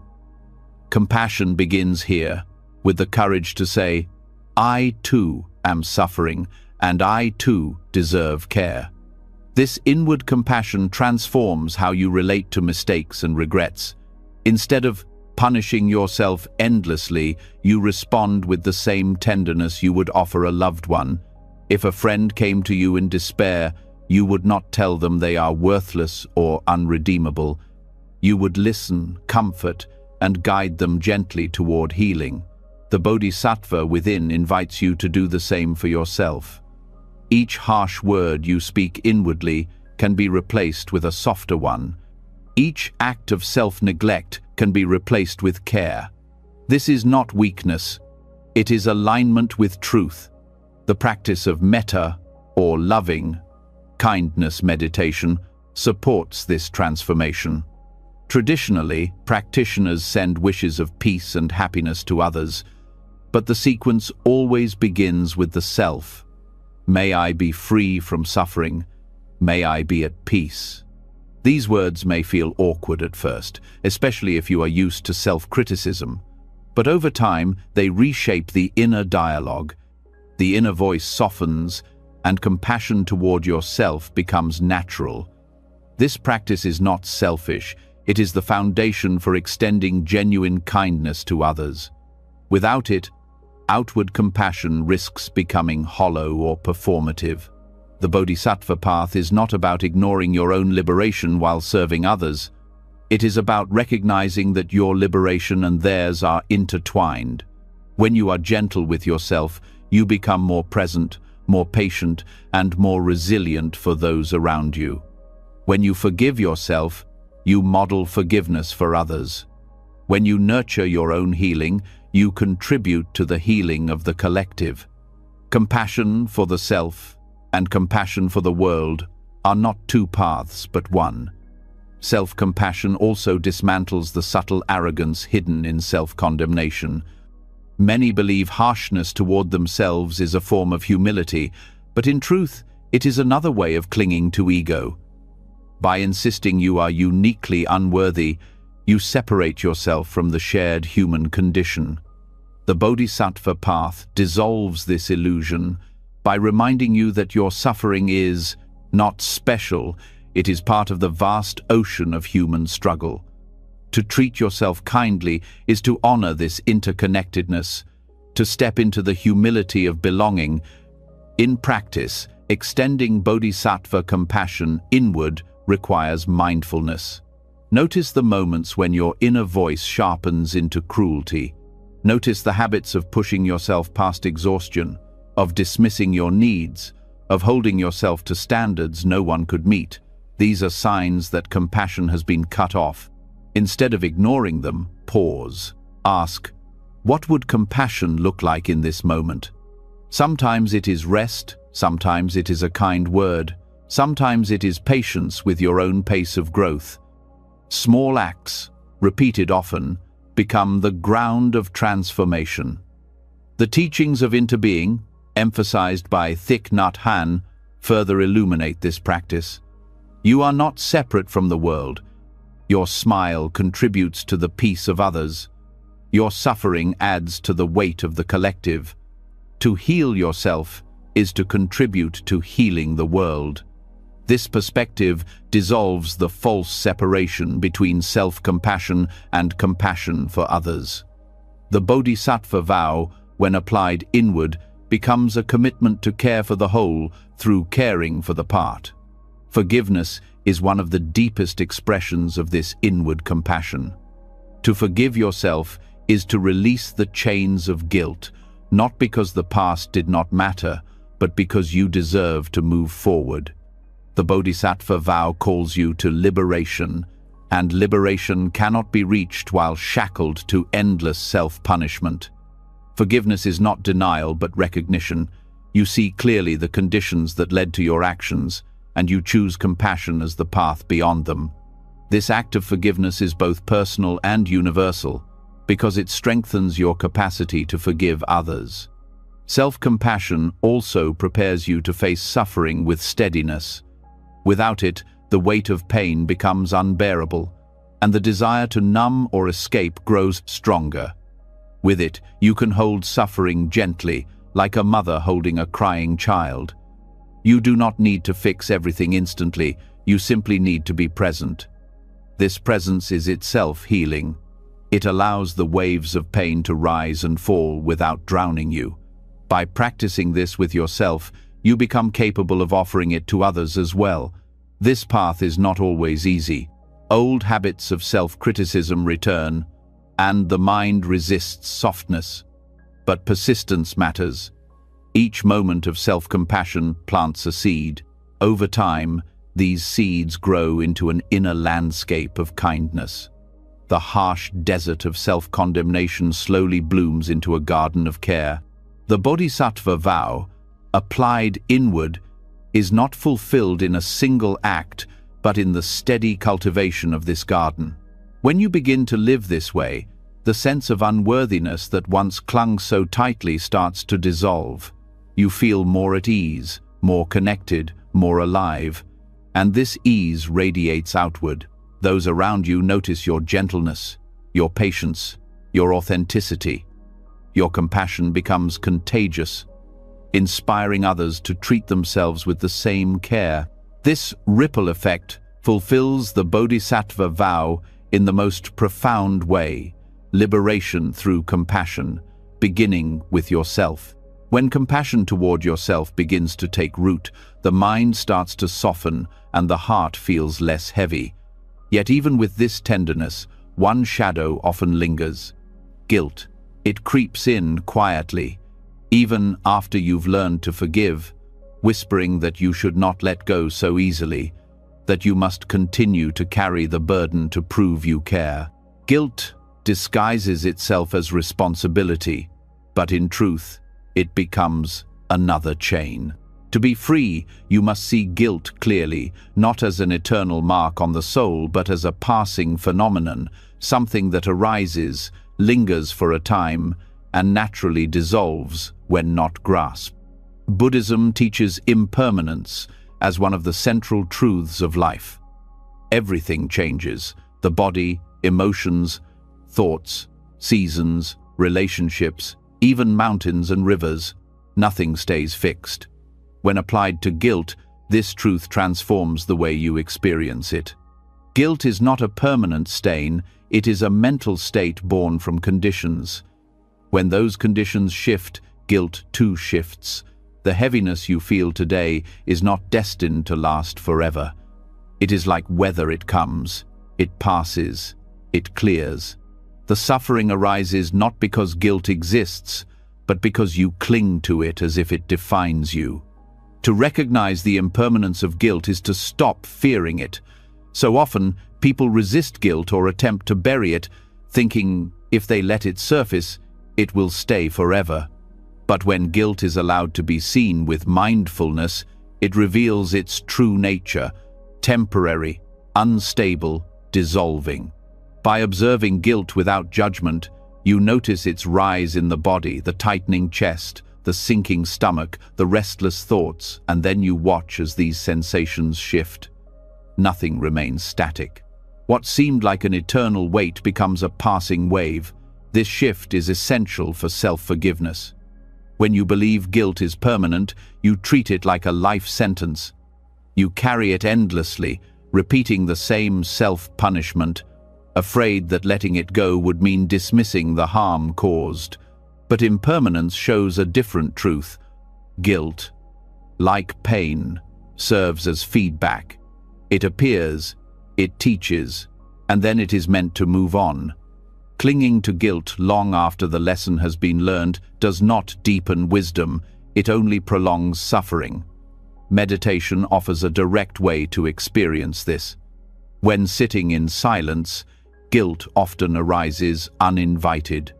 At first it feels overwhelming, but if you stay present, you notice how it shifts, first intense, then softer, then perhaps replaced by another thought or feeling. This experience teaches you that guilt is not a solid block but a process. You are not trapped inside it, you are the awareness in which it moves. Seeing this breaks the illusion of permanence and opens the possibility of release. Understanding impermanence does not mean ignoring consequences. The effects of harmful actions may linger, just as waves ripple long after a stone is thrown. But even these effects are not fixed. Trust can be rebuilt, wounds can heal, relationships can transform. Guilt is only useful insofar as it guides you to create better conditions for the future. Beyond that, it loses its purpose.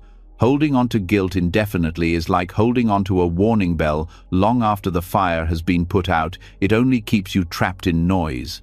Impermanence also reminds you that your very sense of self is always changing. The person who acted in ignorance is not the same person who now feels regret. Growth itself proves that guilt cannot be permanent. If you were truly fixed in your past mistake, transformation would be impossible. But each moment is new, each breath reshapes who you are. To cling to guilt is to deny this unfolding reality.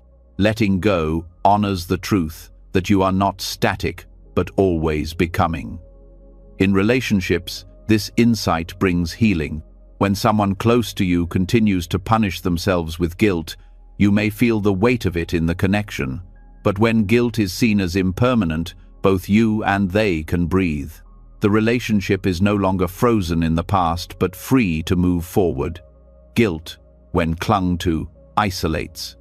When released, it allows closeness to return. Compassion flows more easily when neither side insists on holding chains that no longer serve. This view also protects against the trap of false virtue. Some believe carrying guilt indefinitely proves moral depth, as though suffering endlessly makes them more responsible. But Buddhism shows that true virtue lies not in self-punishment, but in awakening. To let go of guilt is not to excuse harm, but to embody wisdom. By releasing guilt, you free energy for compassion, creativity, and service. Endless guilt benefits no one. Transformed insight benefits everyone. Mindfulness of impermanence also nurtures patience. When guilt arises, you may long for it to vanish instantly. But just as wounds take time to heal, emotions take time to dissolve. Patience allows you to sit with guilt without panic, trusting its temporary nature. Each time it resurfaces, you recognize it for what it is: a wave, not the ocean.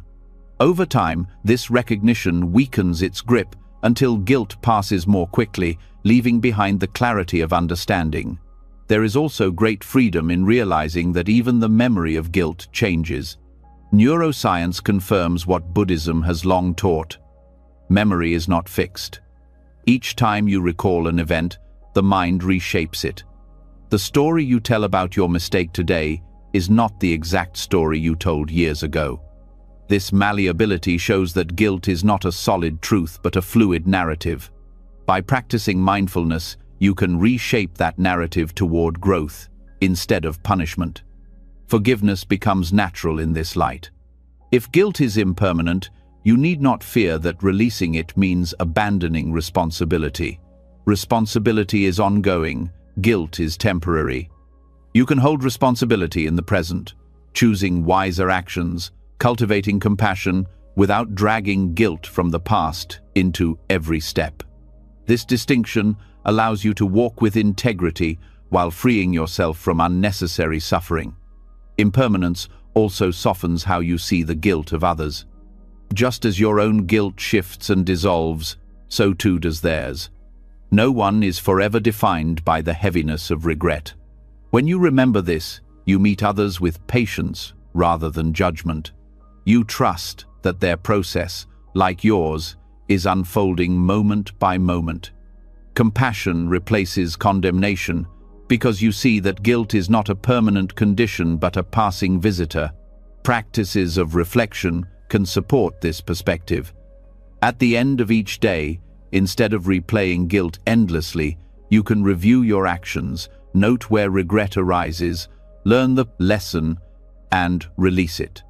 This ritual honors guilt's role as teacher without allowing it to harden into identity.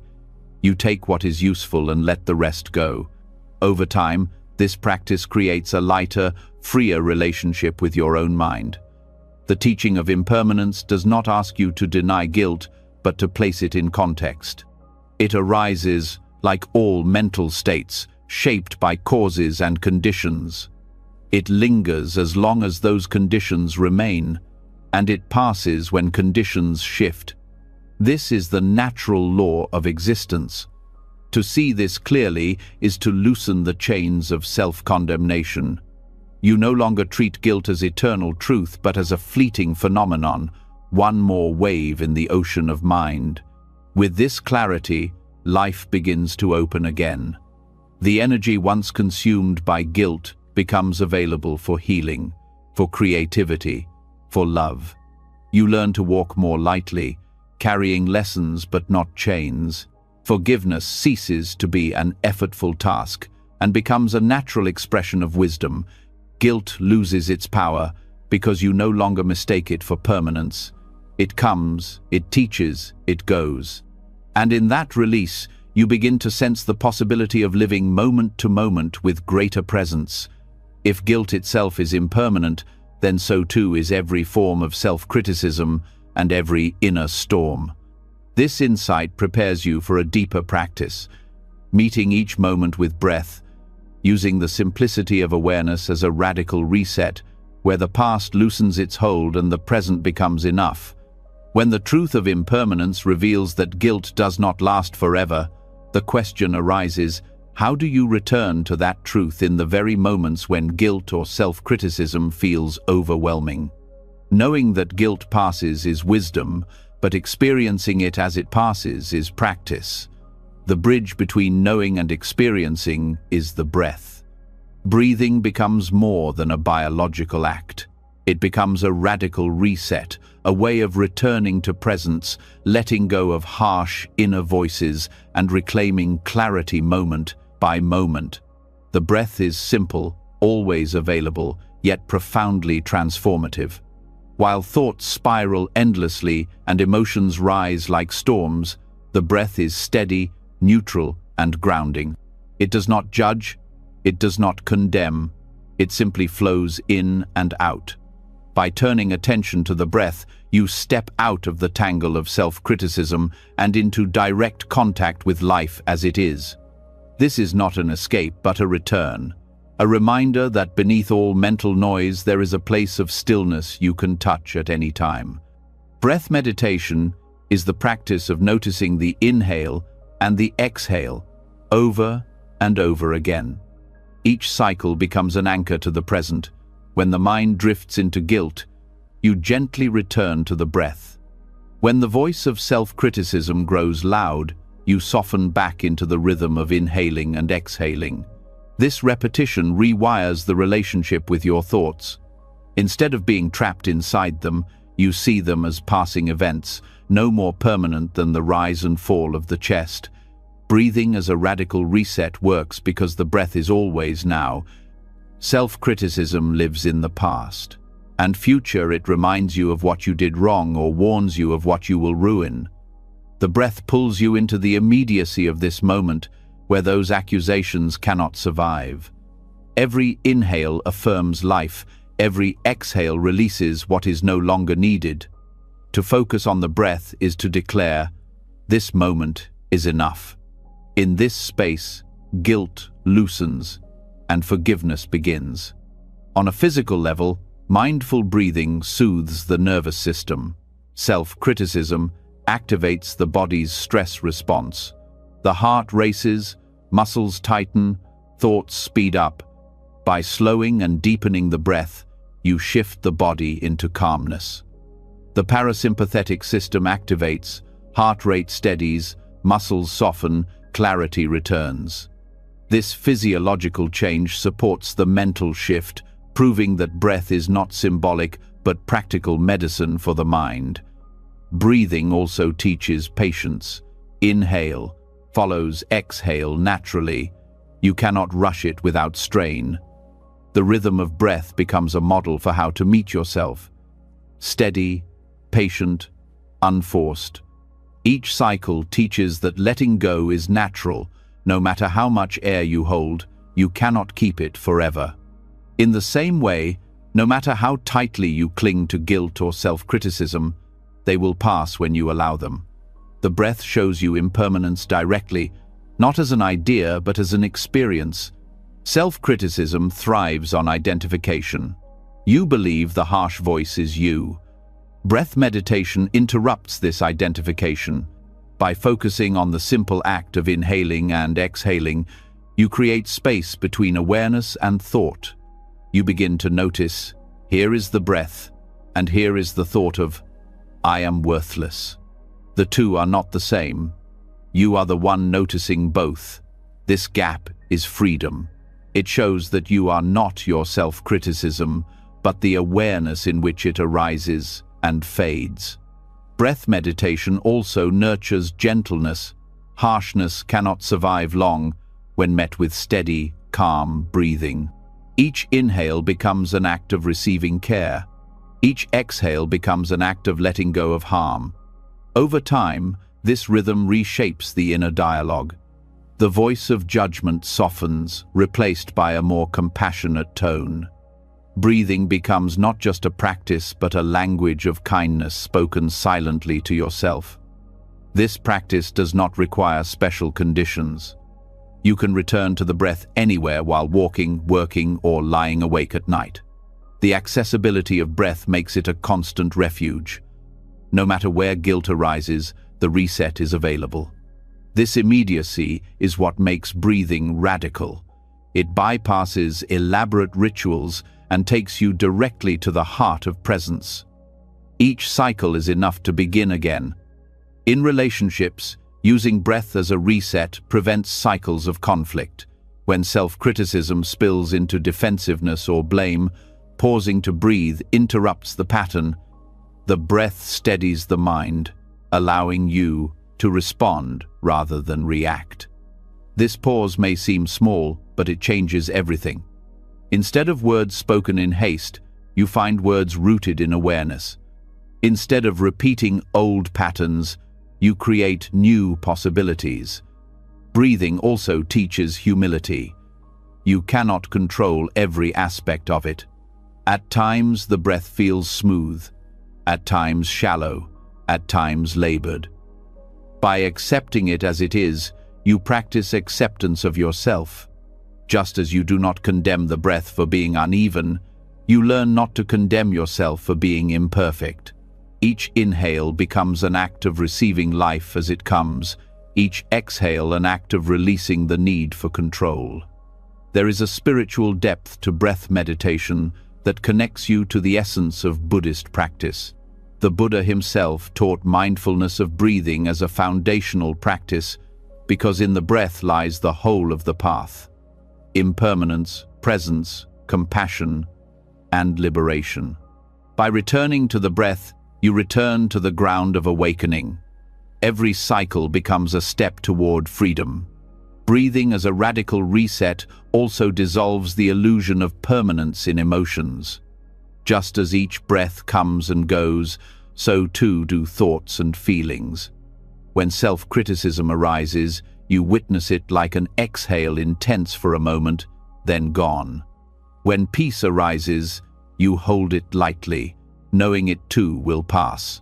This perspective prevents clinging and aversion, creating balance.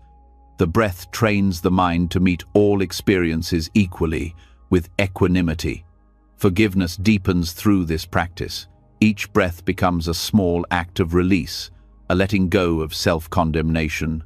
Over time, these small acts accumulate into transformation. You stop carrying guilt as if it were permanent and start releasing it moment by moment. Forgiveness is no longer a single dramatic act, but a continuous practice woven into the rhythm of life. Breath also connects you to the body, anchoring you in physical presence. Self-criticism often pulls you into abstraction, into stories about who you are and what you should be. By feeling the breath in the belly, the chest, the nostrils, you return to embodiment. This grounds you, reminding you that you are more than your thoughts. You are a living being, breathing, present, alive. Over time, breath meditation cultivates resilience. Life will still bring mistakes, regrets, and criticism. But with each inhale and exhale, you build the capacity to reset, to begin again without being crushed. Resilience is not the absence of struggle, but the ability to return, again and again, to presence. The breath embodies this perfectly. No matter how many times it is interrupted, it always returns. The practice of breath as reset also strengthens compassion for others. When you learn to soften your own self-criticism through breathing, you naturally extend the same gentleness outward. You become less reactive, more patient, more understanding. The same breath that steadies you becomes a gift to those around you, because your presence becomes calmer and kinder. The radical nature of this practice lies in its simplicity. While the mind complicates forgiveness with endless stories, the breath cuts through directly. Inhale, exhale, begin again. Each cycle is both ordinary and profound.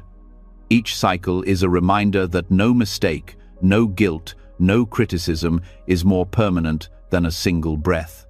Living this way transforms your relationship with yourself.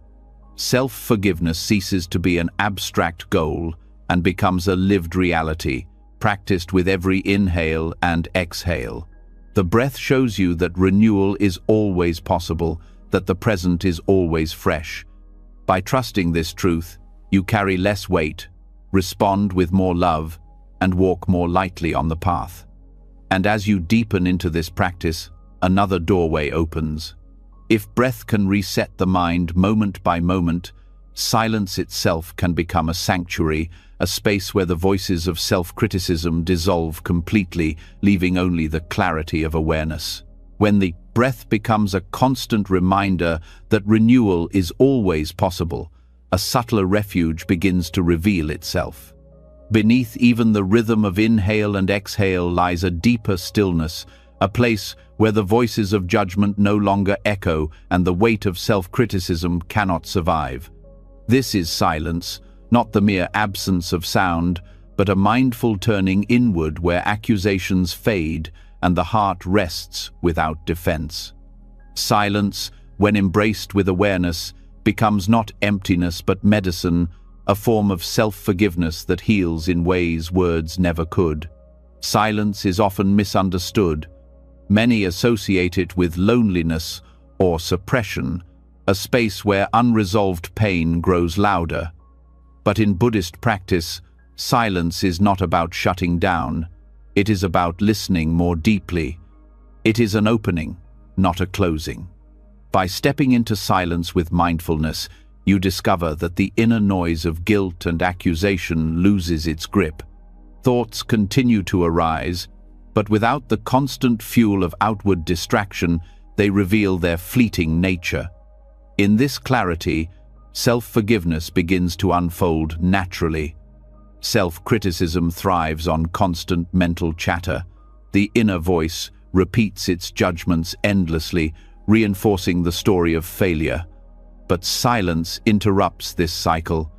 In silence, you no longer argue with the voice, nor obey it, nor drown it out with distractions. You simply let it speak into the vastness of stillness, where it loses its authority. Like a shout echoing into a canyon, the criticism fades into nothing. Silence does not fight the voice, it dissolves it. Withdrawing into mindful silence also exposes the subtle layers of suffering you may not notice in daily busyness. The constant activity of modern life, work, conversations, screens, keeps you from hearing the undercurrent of pain within. Silence strips away the distractions, allowing you to meet yourself honestly. This honesty is not cruelty, it is compassion. Only by seeing your wounds clearly can you begin to forgive them. Silence becomes the space where the truth of your humanity is revealed and accepted.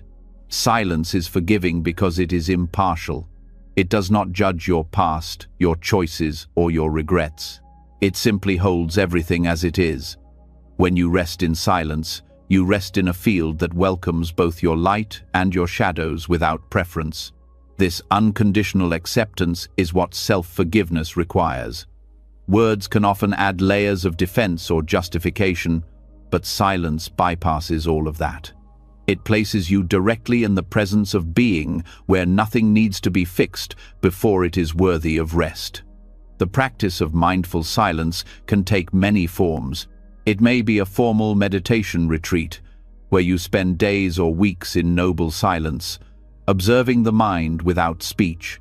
It may be a daily practice of sitting quietly, allowing thoughts to pass without clinging. It may even be a few moments of pause during the day, stepping away from noise to simply be. What matters is not the length, but the sincerity. Each moment of silence is a gift of space, where forgiveness can breathe. Silence also nurtures humility. In silence, the ego has less room to perform. You are not constructing an image for others or defending yourself through words. You are simply present, stripped of masks. This humility is gentle. It reminds you that you do not need to prove anything to be worthy of compassion. Forgiveness arises here, in the recognition that worth is not earned by performance but inherent in being. Another gift of silence is perspective. In daily noise, problems appear overwhelming. But in silence, distance grows, and the storms of thought are seen for what they are: temporary weather in the mind. What felt permanent softens, what felt unbearable lightens.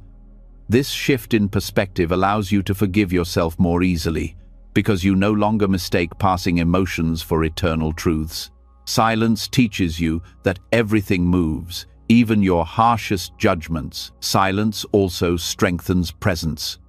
Guilt pulls you into the past, shame keeps you reliving old stories, and anxiety pushes you into the future. But silence anchors you here, in the immediacy of now. When you rest in silence, you realize that in this moment, you are whole. The past cannot touch you here, nor can the future. In this presence, forgiveness becomes less about effort and more about recognition. You are already free when you stop clinging to the noise. In relationships, silence deepens connection, not only with yourself, but with others. When you cultivate silence inwardly, you listen more fully. You stop interrupting with your judgments and begin to hear the truth of another person's experience. This deep listening extends naturally to yourself as well. By listening silently to your own heart, you acknowledge its pain without dismissal. Forgiveness flows from this listening, because to be heard fully is to be healed. Silence also reveals the illusion of separation. When the chatter quiets, you sense a deeper connection to life itself. You feel part of the vastness, no longer isolated by your stories. In this spaciousness, guilt loses its power. The small self that clings to failure dissolves into a larger awareness that holds everything without blame. Forgiveness here is not something you do. It is something that happens naturally when the boundaries of self soften. On a practical level, integrating silence into life requires intention. In a world that glorifies constant communication, choosing silence can feel unnatural. But even a few minutes of mindful quiet each day can reshape the relationship with yourself. Start with small practices. Turn off devices, sit quietly, breathe, listen. Over time, you may seek longer periods of silence, not as escape, but as nourishment. Each pause becomes an act of forgiveness, because it interrupts the endless repetition of self-condemnation. Silence also reminds you of impermanence. When you sit in stillness, you notice sounds arise and fade, the hum of traffic, the chirping of a bird, the beating of your heart. Everything comes and goes. This same impermanence applies to guilt and self-criticism. They too arise and pass. Silence makes this truth experiential. You no longer need to believe intellectually that judgments are temporary. You feel their rise and fall directly in the stillness of awareness. There is a subtle beauty in silence that words cannot capture. It is the beauty of simply being without need for defense or improvement. When you rest here, forgiveness becomes effortless. You see that you are not the sum of mistakes, not the endless critic, but the awareness that holds all of it. In this awareness, there is no need for punishment. There is only the spaciousness of acceptance. Living with mindful silence as a practice does not mean retreating forever from the world. It means carrying the quality of silence into daily life, speaking with awareness, listening deeply, acting without the constant noise of inner judgment. The silence you cultivate within becomes a resource you draw upon in every moment. When criticism arises, you return to silence. When guilt resurfaces, you rest in stillness. Forgiveness is no longer distant but present, alive in the quiet space you carry everywhere. Over time, silence reshapes your identity. Instead of being the person defined by mistakes, you become the person who knows stillness. This identity is not rigid but fluid, because silence does not cling to stories. It holds everything lightly, letting it come and go. In this way, silence becomes both teacher and healer. It dissolves accusations not by fighting them, but by revealing their insubstantial nature. Silence as self-forgiveness is profound because it returns you to what has always been whole. Beneath the chatter, beneath the noise, beneath the guilt, there is a silence that has never been harmed. To rest here is to forgive by remembering who you truly are, not the mistakes, not the critic, but the awareness vast enough to hold it all. And in this remembrance, the journey of forgiveness deepens even further, opening into new ways of seeing yourself and the world.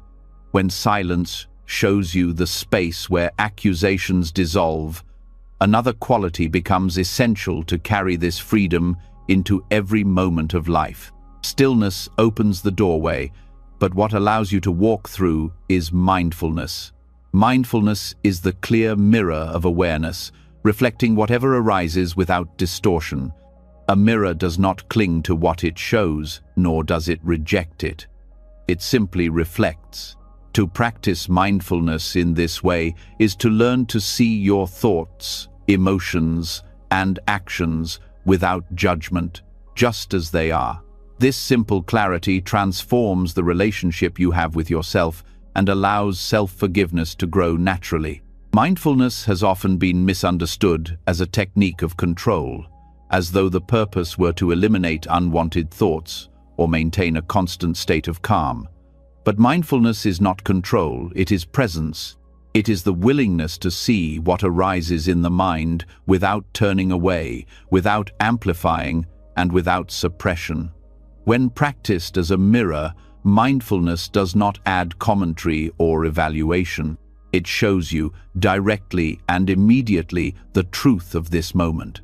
The power of this reflection is that it breaks the habit of identification.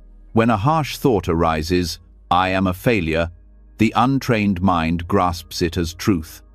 With mindfulness, you see it as a thought, no more substantial than a passing cloud. The mirror reflects it and lets it go. This changes everything. What once felt like permanent judgment becomes recognized as a fleeting event. Mindfulness does not deny the thought. It simply reveals its impermanence. Self-forgiveness becomes natural when you relate to yourself in this way. Instead of fighting your inner critic or drowning in it, you watch it arise, linger, and fade. The mirror does not hold on to the insult, nor does it retaliate. It simply shows. This neutrality creates space, and in that space, compassion emerges. You see that your suffering is not proof of failure, but part of the human condition. Forgiveness comes not by erasing thoughts, but by refusing to be imprisoned by them. This quality of reflection also teaches balance. Without mindfulness, the mind is either grasping or rejecting, chasing what it wants, resisting what it fears. Both reactions create suffering. Mindfulness, like a mirror, does neither. It reflects joy without clinging to it, pain without rejecting it. This balance allows you to meet every part of your experience with steadiness. Forgiveness grows here, because you no longer exaggerate mistakes into permanent stains, nor deny them into unconscious shadows. You simply see, and in seeing, you release. On a practical level, mindfulness can be cultivated in simple daily acts. Eating, walking, washing dishes, all become opportunities to practice reflecting without judgment. When eating, notice the taste, texture, and smell of food, not with criticism but with openness. When walking, feel the contact of your feet with the ground, the rhythm of movement. Each act becomes a mirror moment, a chance to notice without commentary. These small practices train the mind to meet even larger challenges like guilt or regret with the same clarity. Mindfulness also reveals the subtle layers of suffering hidden beneath surface judgments. A thought of self-criticism often carries fear, sadness, or longing underneath it. The mirror shows these layers gently, allowing you to acknowledge them without harshness. This depth of seeing prevents forgiveness from being superficial. Instead of glossing over pain, you recognize it fully and let it move through. True forgiveness requires this kind of honesty, which mindfulness provides. The mirror of mindfulness is also powerful in relationships. When someone criticizes you, the mind often reacts with defensiveness or collapse. But with mindfulness, you reflect the words without immediately taking them as truth. You hear them, notice the feelings they stir, and remain steady. This reflection creates space to respond wisely instead of reacting blindly. It also helps you see others more clearly, beyond the projections of your own fears or desires. Compassion grows from this clarity. Another dimension of mindfulness as a mirror is that it does not select.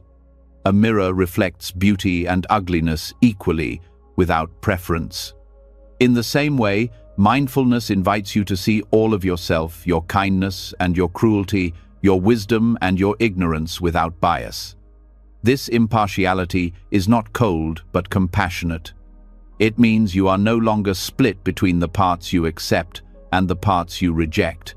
You embrace the whole of yourself, and forgiveness naturally follows. This practice also undermines perfectionism. Perfectionism thrives on selective seeing. It magnifies flaws and ignores strengths. The mirror, by contrast, reflects both without exaggeration. You begin to see that you are not defined by extremes, but by the totality of your being, always shifting, always evolving. Forgiveness arises when you stop believing the distorted reflection of the critic and trust the neutrality of the mirror. Mindfulness also deepens understanding of interdependence. When you reflect without judgment, you notice that thoughts and emotions arise from causes and conditions. Anger may come from exhaustion, guilt from past conditioning, sadness from loss. By seeing these links clearly, you stop blaming yourself as if you were a fixed, isolated self. Forgiveness arises because you understand this moment too is conditioned and therefore not permanent. Meditation on mindfulness of thoughts directly cultivates this ability. Sit quietly and watch the mind. A memory arises, reflect it. A judgment arises, reflect it. A kind thought arises, reflect it. In each case, you do not cling or reject. You simply notice and let it pass. Over time, the practice becomes second nature. When self-criticism appears in daily life, you no longer collapse into it. You see it as one reflection among countless others. The mirror remains steady, regardless of what it shows. Forgiveness is woven into this steadiness. To forgive yourself is to stop identifying with every passing thought, to stop clinging to every painful memory as identity. It is to recognize that the mirror is never stained by what it reflects. No matter how many mistakes arise in your awareness, the awareness itself remains clear. This recognition is freedom. You forgive not by erasing the reflection, but by resting in the clarity of the mirror itself. Mindfulness also strengthens resilience. Life will always bring challenges, criticism, and mistakes. But with the mirror of mindfulness, you no longer fear them. You know they will arise, be reflected, and pass. This steadiness allows you to walk through life with openness rather than defensiveness. Forgiveness becomes continuous, not a single act, but a way of being, meeting each moment with clarity and compassion. The practice extends even to the deepest wounds. Trauma and betrayal often leave marks that feel permanent, but mindfulness reveals that even these experiences are not fixed identities. The mirror shows the pain without clinging to it. Over time, the intensity softens, the story loosens, and forgiveness becomes possible. This does not erase the past, but it releases the hold of judgment on the present. In the end, mindfulness as a mirror reminds you of your true nature. You are not the reflections, the thoughts, the judgments, the mistakes. You are the awareness that reflects them all. This awareness is never harmed, never broken, never unworthy. To rest in this truth is to embody self-forgiveness. The mirror remains clear, no matter what passes before it. And from this clarity, you are ready to look even deeper into how suffering itself can become a teacher, revealing hidden truths about freedom through the very pain of self-criticism. When mindfulness shows you that thoughts of judgment are only fleeting reflections, another truth begins to emerge. The very sting of self-criticism itself carries a hidden message. Beneath the discomfort, beneath the endless voice of guilt, lies a doorway to freedom. This is not about denying the pain of self-condemnation, but about understanding its deeper nature. The Buddha taught that suffering is not meaningless. It is the first noble truth, the signpost that points toward liberation.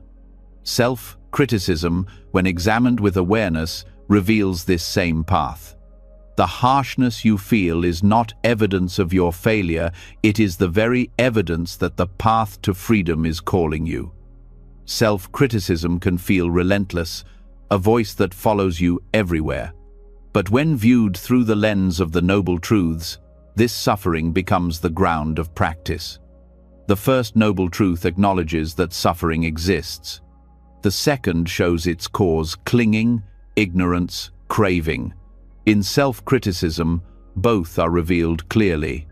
You suffer because you cling to an image of who you should be, because you crave perfection, because you believe the voice of judgment is truth.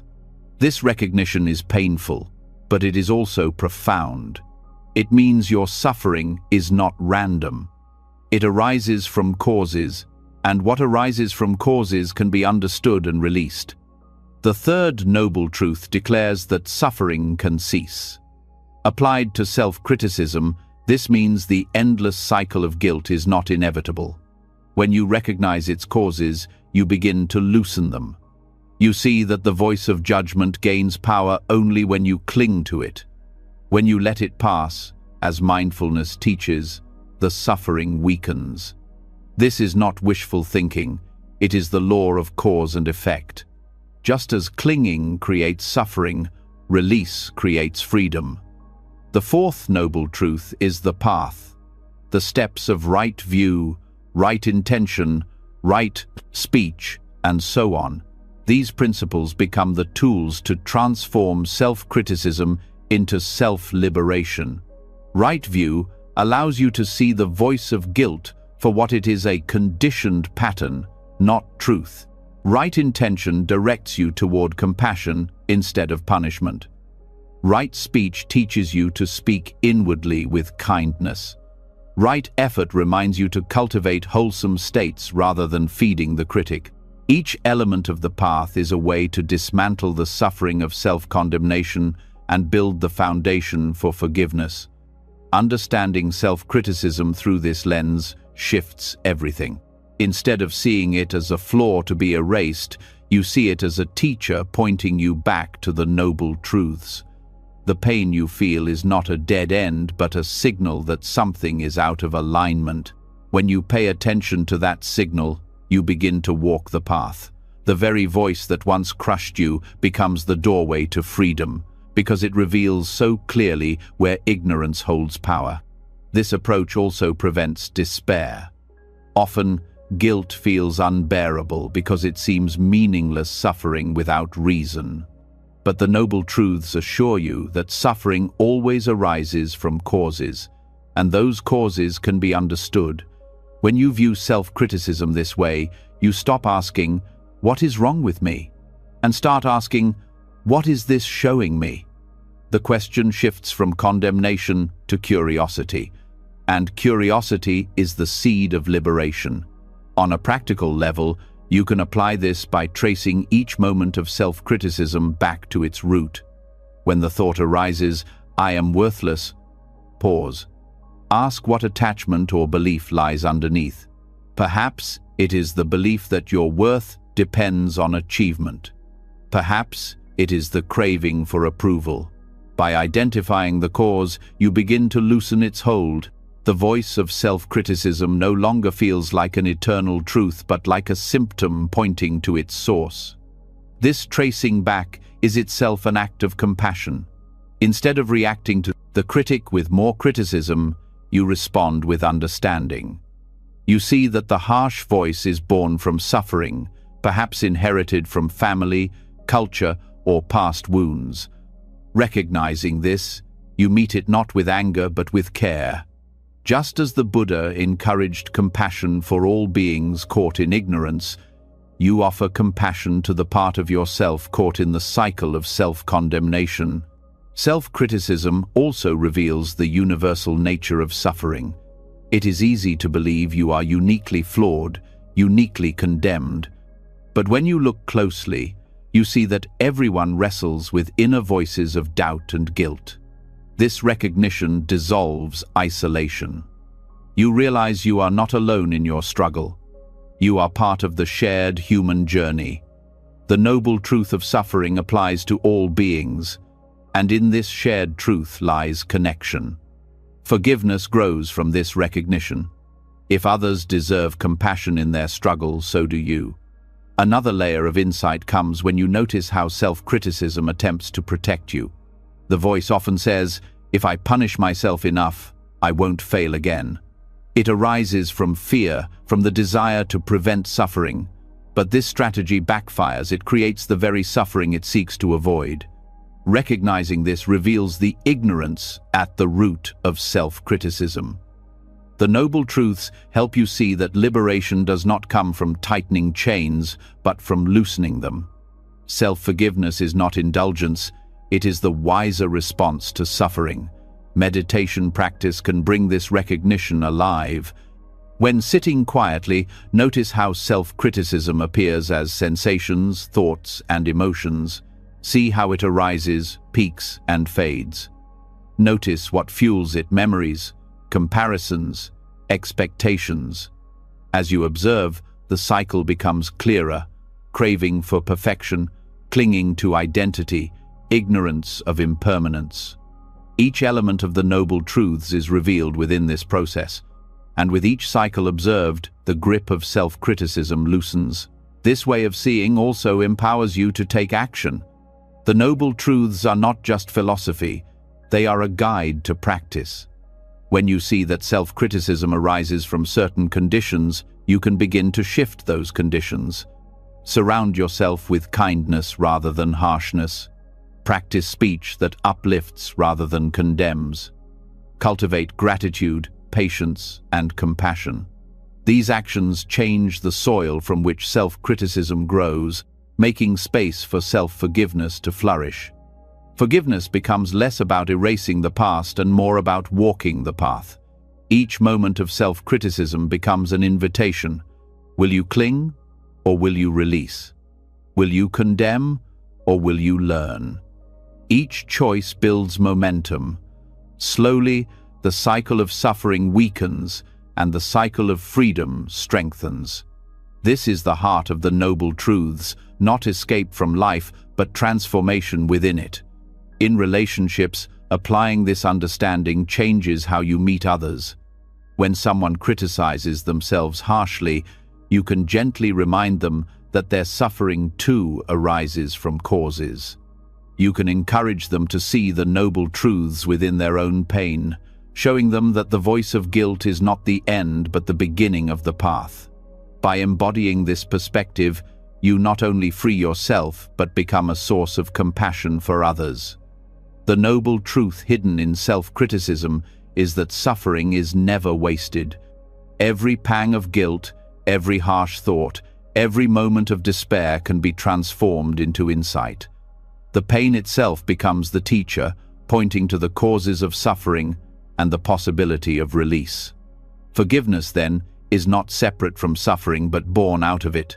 When you trace the roots of self-criticism back to ignorance and clinging, you discover the wisdom to let go.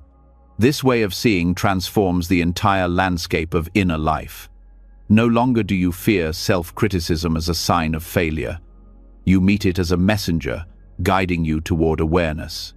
You understand that its very presence confirms the noble truth of suffering, and thus confirms the path to freedom. Forgiveness ceases to be an abstract goal and becomes the natural fruit of wisdom. Living this truth does not mean self-criticism disappears forever. It may still arise, just as storms still come, but you meet it differently. Instead of collapsing, you recognize it, trace its cause, and return to the path. Each time you do, the voice loses power. Over time, it becomes not an enemy but a reminder, a signal pointing you back to awareness and compassion. The noble truth hidden in self-criticism is that the very thing you thought was proof of your unworthiness is in fact proof of your capacity to awaken. The suffering you feel is the path itself, urging you to see, to release, to forgive. In this light, you no longer resist self-criticism nor drown in it. You walk with it, learn from it, and let it guide you into freedom. And as this understanding deepens, the heart grows ready for an even more tender practice, sending loving kindness to the very self who once erred, embracing not only the future self you hope to become, but the wounded self who still longs for care. When self-criticism is revealed as a messenger pointing toward the noble truths, You begin to see that even your harshest inner struggles carry the seeds of liberation. Yet insight alone is not enough. The mind can understand why suffering arises, but the heart still aches with the memory of mistakes. Forgiveness requires more than wisdom. It requires warmth. This is where metta, or loving kindness, becomes essential not only for the self you are striving to become, but also for the self who faltered. Extending metta to the version of you who erred is perhaps the most radical and healing act, because it turns directly toward the wound rather than avoiding it. Metta is the practice of generating a boundless attitude of friendliness and goodwill. It begins with simple phrases, repeated with intention. May I be safe, may I be happy, may I live with ease. These words are not mere wishes, they are seeds planted in the heart. Over time, the seeds grow into a field of compassion that softens judgment and opens forgiveness. When applied to the self who made mistakes, metta transforms the sharp edges of guilt into tenderness. You stop treating your past self as an enemy and begin to see them as someone deserving of care. This shift is profound because the tendency is often the opposite. People try to direct kindness only toward their future selves, the improved, more disciplined, more compassionate version they hope to become. The past self, the one who acted out of ignorance or fear, is treated with contempt. But this division only deepens suffering. Forgiveness cannot grow if part of you remains exiled. To heal fully, metta must extend backward, embracing the self who erred as much as the self who aspires. Practicing metta for the self who erred begins with recognition. That earlier version of you acted under conditions that shaped their choices, pain, confusion, limited understanding. They were doing the best they could with the awareness they had. To send them kindness is not to excuse harm, but to acknowledge their humanity. It is to look at the younger you, the one stumbling in darkness, and whisper, "I see your struggle, and I do not abandon you." This act of compassion repairs the split within. When you hold contempt for your past self, you create inner division. One part of you despises the other. This division breeds tension, insecurity, and shame. Metta reunites these parts by offering love where there was rejection. You become whole again, not by erasing the past, but by embracing it. The forgiveness that arises here is not abstract. It is embodied, felt in the heart as warmth, relief, and peace. Metta also rewrites the memory of mistakes. Normally, recalling a painful event triggers self-condemnation, but when you practice sending kindness to that memory, the association begins to shift. Instead of pain alone, the memory becomes linked with compassion. Over time, this changes the emotional imprint. The event remains part of your story, but it no longer burns. It becomes softened by the balm of kindness. This transformation is not denial, but integration. In meditation, this practice can be very specific. You can bring to mind a particular mistake, a moment where you hurt yourself or another. Visualize yourself as you were then confused, angry, lost. Then offer metta. May you be free from suffering. May you find peace. May you awaken to wisdom. At first, this may feel unnatural, even painful, because the instinct is to judge. But with persistence, the heart begins to open. Compassion flows not only to the present self, but backward through time. This backward extension of kindness has ripple effects in the present. When you soften toward your past, you also soften toward your present mistakes. You stop expecting yourself to be flawless and allow space for imperfection. This makes you more resilient because errors no longer feel like life sentences. They become moments where metta can be applied, teaching you again and again that compassion is stronger than judgment. Metta for the self who erred also transforms relationships. Often, the inability to forgive others mirrors the inability to forgive oneself. When you condemn your past self, you carry the same harshness into your view of others. But when you learn to offer kindness to your own mistakes, you naturally extend it outward. You begin to see others' harmful actions not as proof of their evil, but as evidence of their suffering and ignorance. This does not excuse harm, but it allows compassion to coexist with accountability. In this way, metta creates a cycle of healing. The more kindness you extend inward, the more naturally it flows outward. The more compassion you offer to your past, the more you forgive yourself in the present. Each act of loving kindness reinforces the truth that forgiveness is possible, that no part of you is unworthy of care. This practice also dismantles perfectionism. The belief that only the improved self deserves love creates an endless chase, always postponing compassion until some future moment of worthiness. Metta interrupts this by declaring that every version of you, past, present, future, is deserving now. This radical acceptance breaks the cycle of striving and brings peace. Another dimension of this practice is gratitude. By sending kindness to the self who erred, you begin to see that even their mistakes carried lessons. That version of you, stumbling and falling, created the conditions for the growth you now experience. Without them, the wisdom of today would not exist. Gratitude does not mean celebrating harm, but it does mean acknowledging the role of your past in shaping who you are. This gratitude makes forgiveness more natural, because you see the value hidden within the pain. Metta also addresses the body. Mistakes often leave physical imprints, tension in the shoulders, heaviness in the chest, unease in the stomach. By directing kindness inward, you soften these places of stored memory. Breathing metta into the body allows forgiveness to penetrate beyond thought, into the very tissues that carry the weight of guilt. This embodied compassion completes the process, ensuring forgiveness is not only intellectual but felt deeply. The depth of this practice lies in its inclusivity. No part of you is excluded.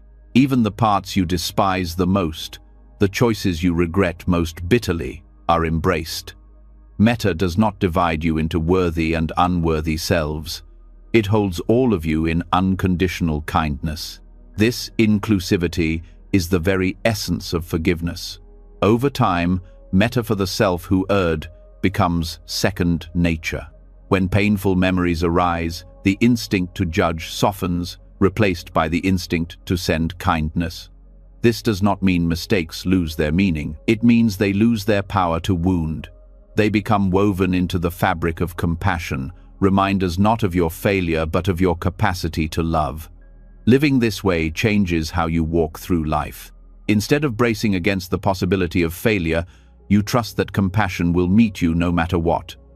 This trust frees you to take risks, to act with courage, to engage fully with the world.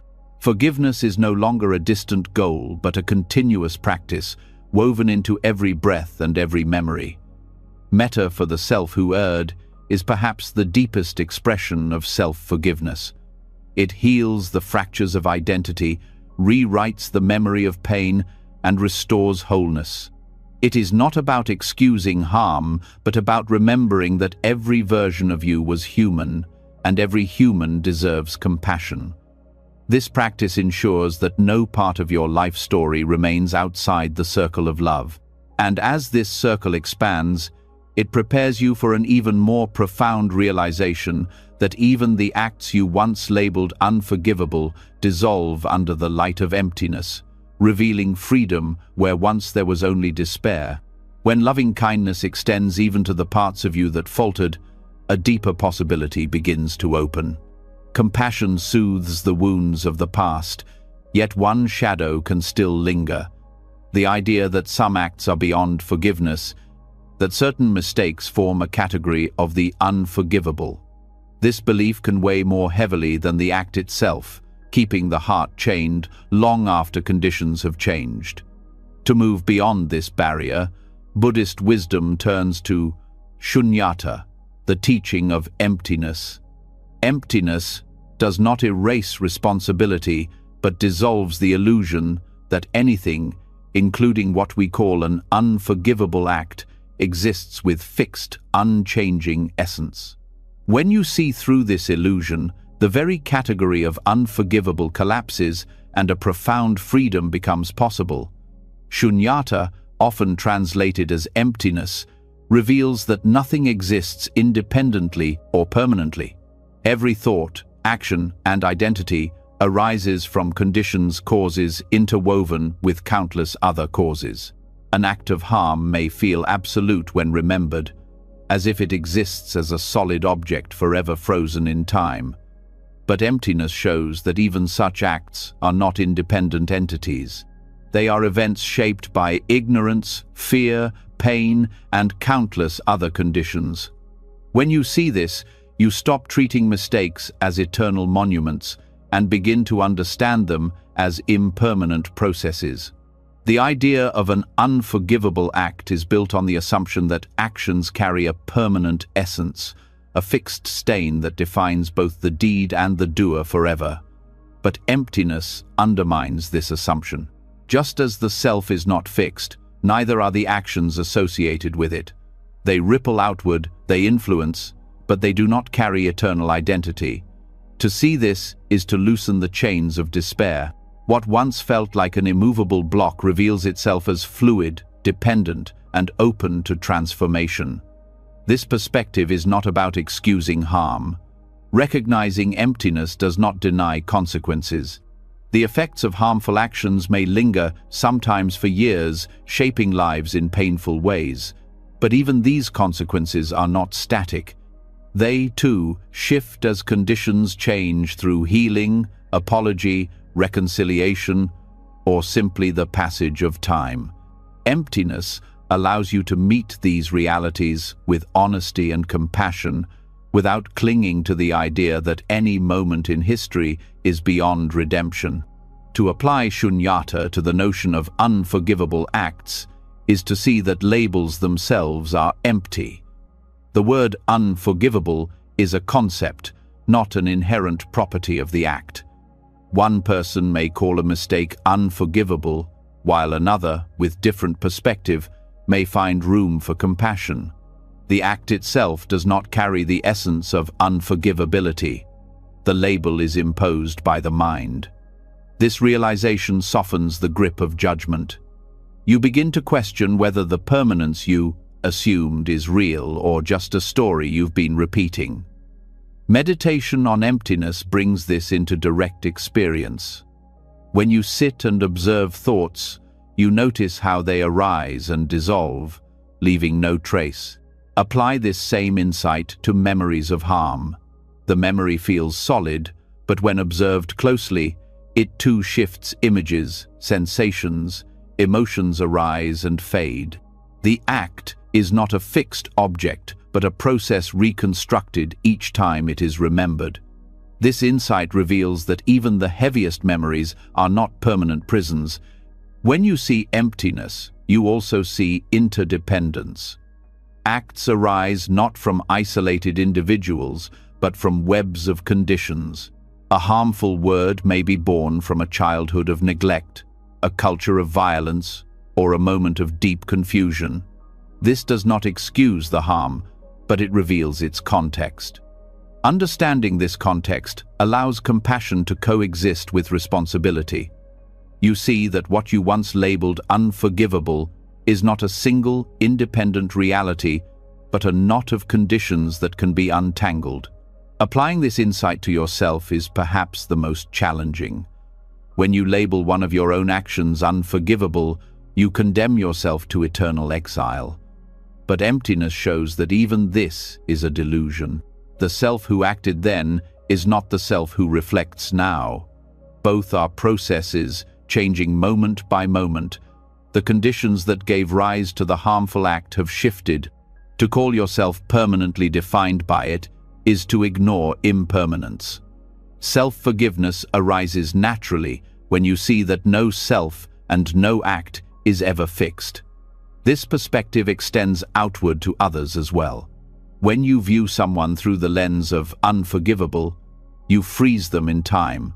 You deny their capacity to grow, to change, to awaken, but emptiness reveals that they, too, are processes, not permanent beings. Their actions arose from conditions, and conditions can shift.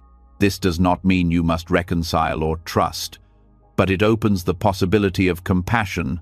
The category of unforgivable is replaced by the recognition of potential for transformation. The liberation that comes from this insight is profound. You no longer carry the burden of absolute condemnation neither toward yourself nor toward others. Instead, you see life as a flow of conditions, ever changing. Forgiveness becomes not a single act of erasing, but a continuous recognition that nothing is fixed, that even the heaviest moments are part of an unfolding process. On a practical level, you can apply this by examining the stories you tell about the past. When you say, "What I did is unforgivable," pause and ask, what makes it unforgivable? Is it the act itself, or the label I have attached? Can I see the conditions that shaped it? Can I recognize how those conditions have changed?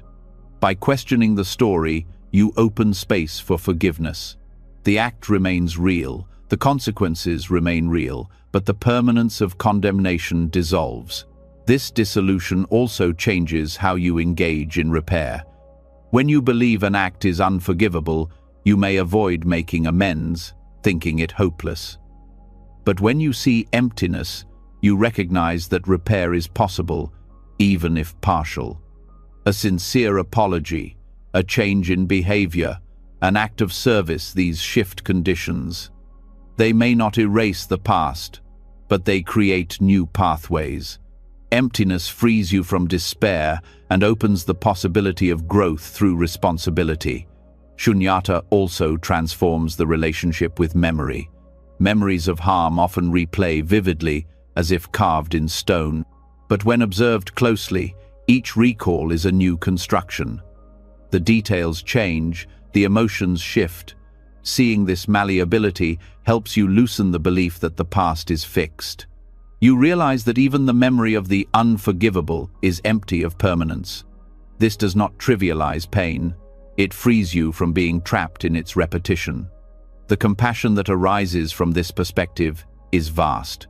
When you see that no act carries eternal essence, you recognize that all beings, no matter how far they have strayed, remain capable of awakening.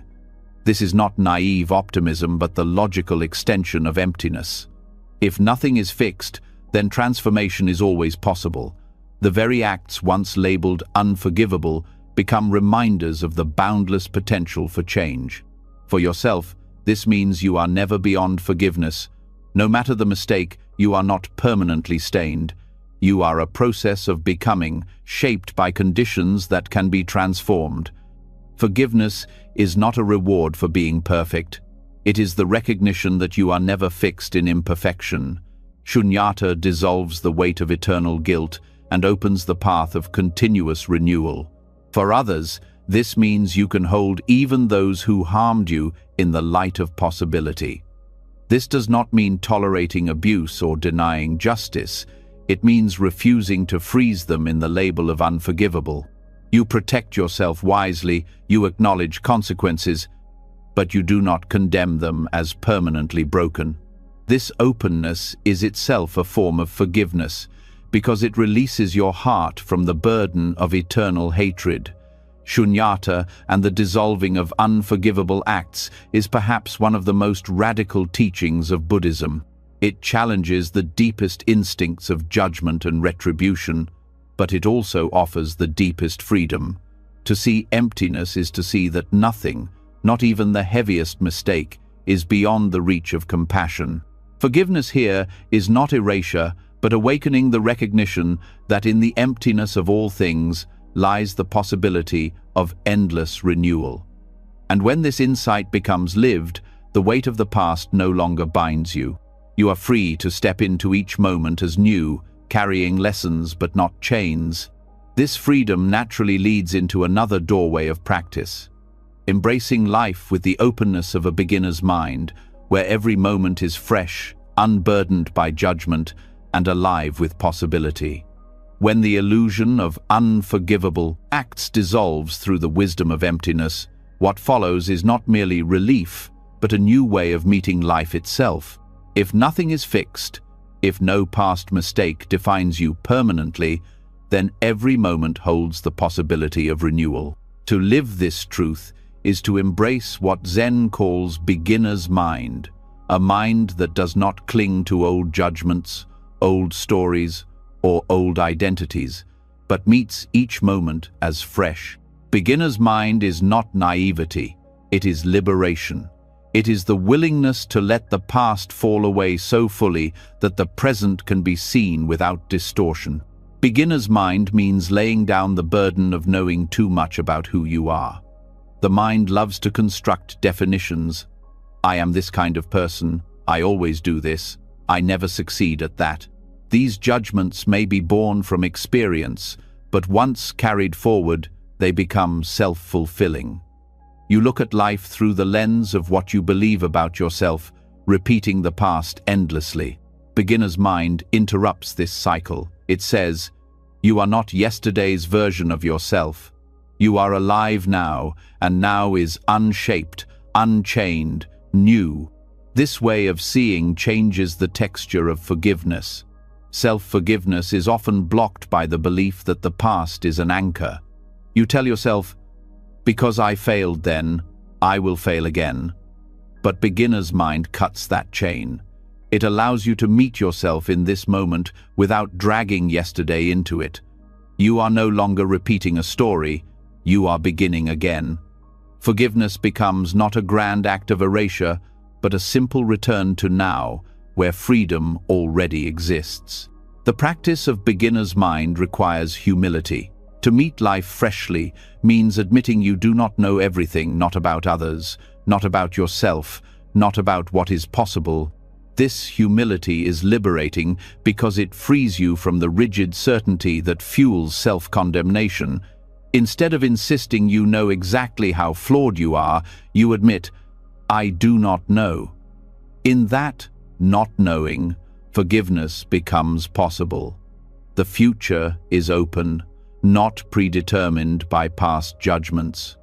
On a practical level, cultivating beginner's mind can start with the simplest acts. When you eat, notice the taste as if for the first time without comparing to past meals. When you walk, feel each step without rehearsing old worries. These small practices train the mind to approach experience without the weight of memory. Over time, this quality seeps into deeper places, into how you meet regret, guilt, and self-criticism. Instead of responding with the reflex of old stories, you pause and open to the freshness of now. Beginner's mind is also a way of meeting relationships. So often, we imprison others in judgments as we imprison ourselves. They always disappoint me. They never change. These labels prevent real connection. By approaching others with beginner's mind, you give them space to be different, to grow, to surprise you. This openness mirrors the forgiveness you extend to yourself. If you are not fixed in your past, neither are they. Relationships transform when both sides are free to be new. This practice also dissolves perfectionism. Perfectionism thrives on the belief that life should match a pre-existing script, that only when things unfold exactly as expected are they worthwhile. Beginner's mind throws out the script. It welcomes what arises, even if it contradicts your plans.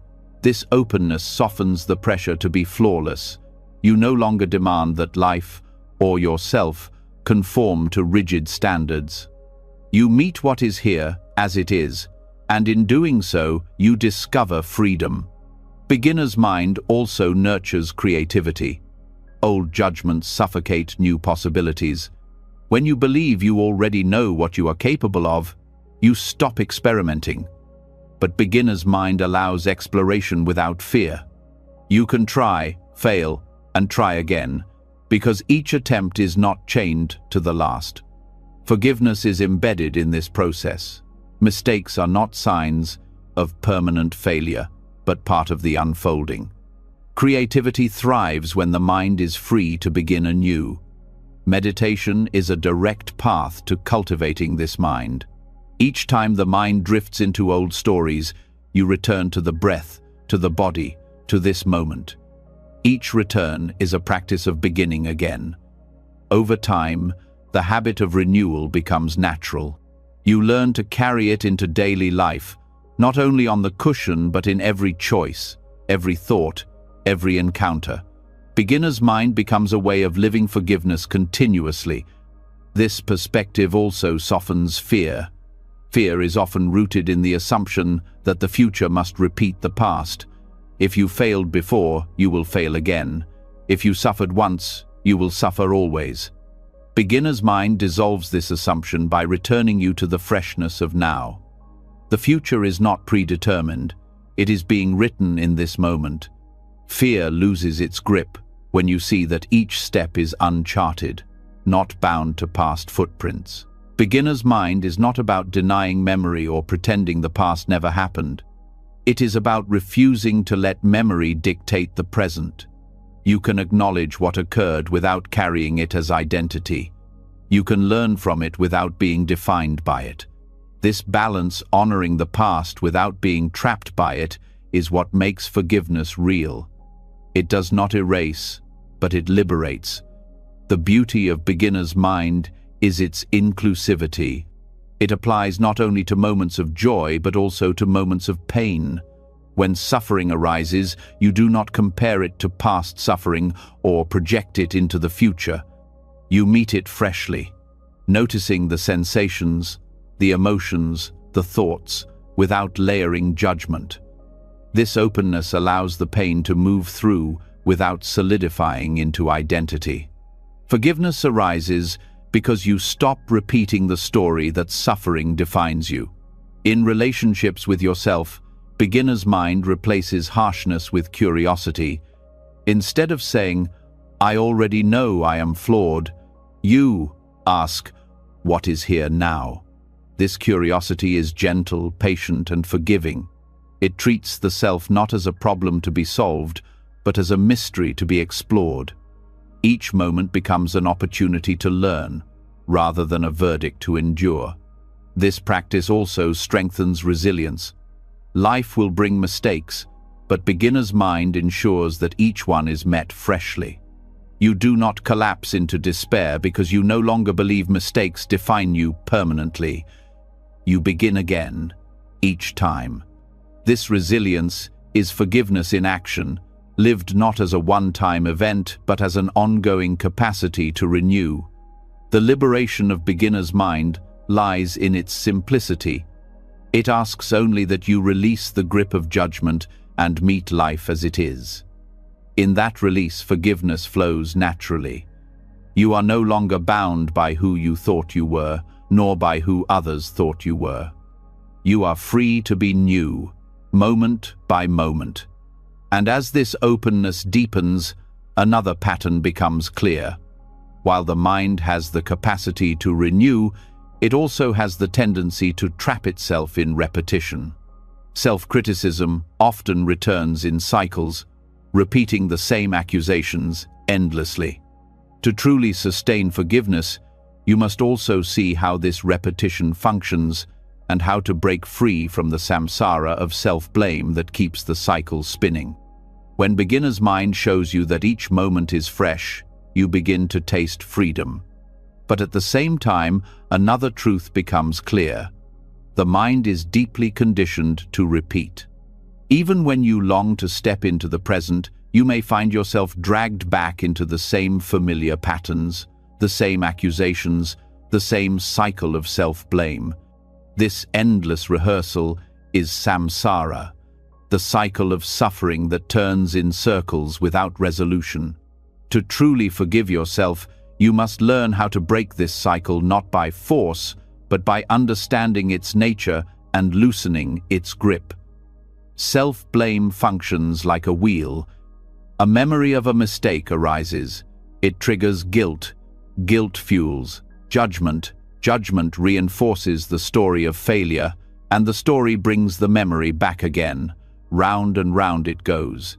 Each turn feels like proof of permanence, as though the cycle defines who you are. But in Buddhist teaching, samsara is not destiny, it is a process. What is created by conditions can be dismantled when those conditions are seen clearly. The cycle persists only because it remains unconscious.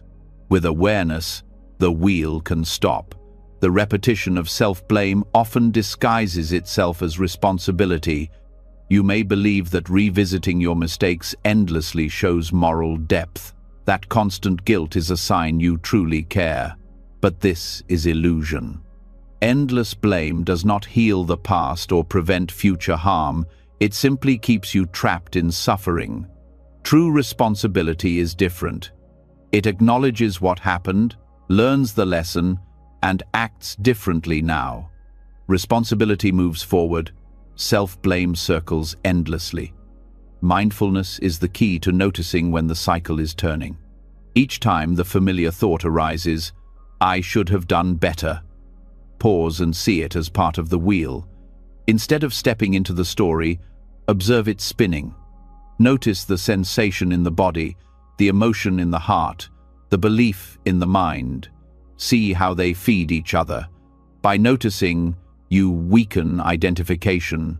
The cycle may still turn, but you are no longer trapped inside it. This simple awareness begins to slow the wheel.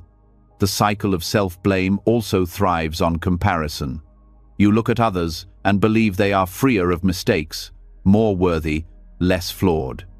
This fuels the story that you alone deserve endless judgment. But comparison is itself a cycle, born from clinging to identity.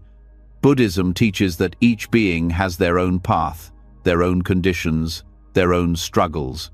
By recognizing this, you dissolve the illusion that your suffering is unique or deserved.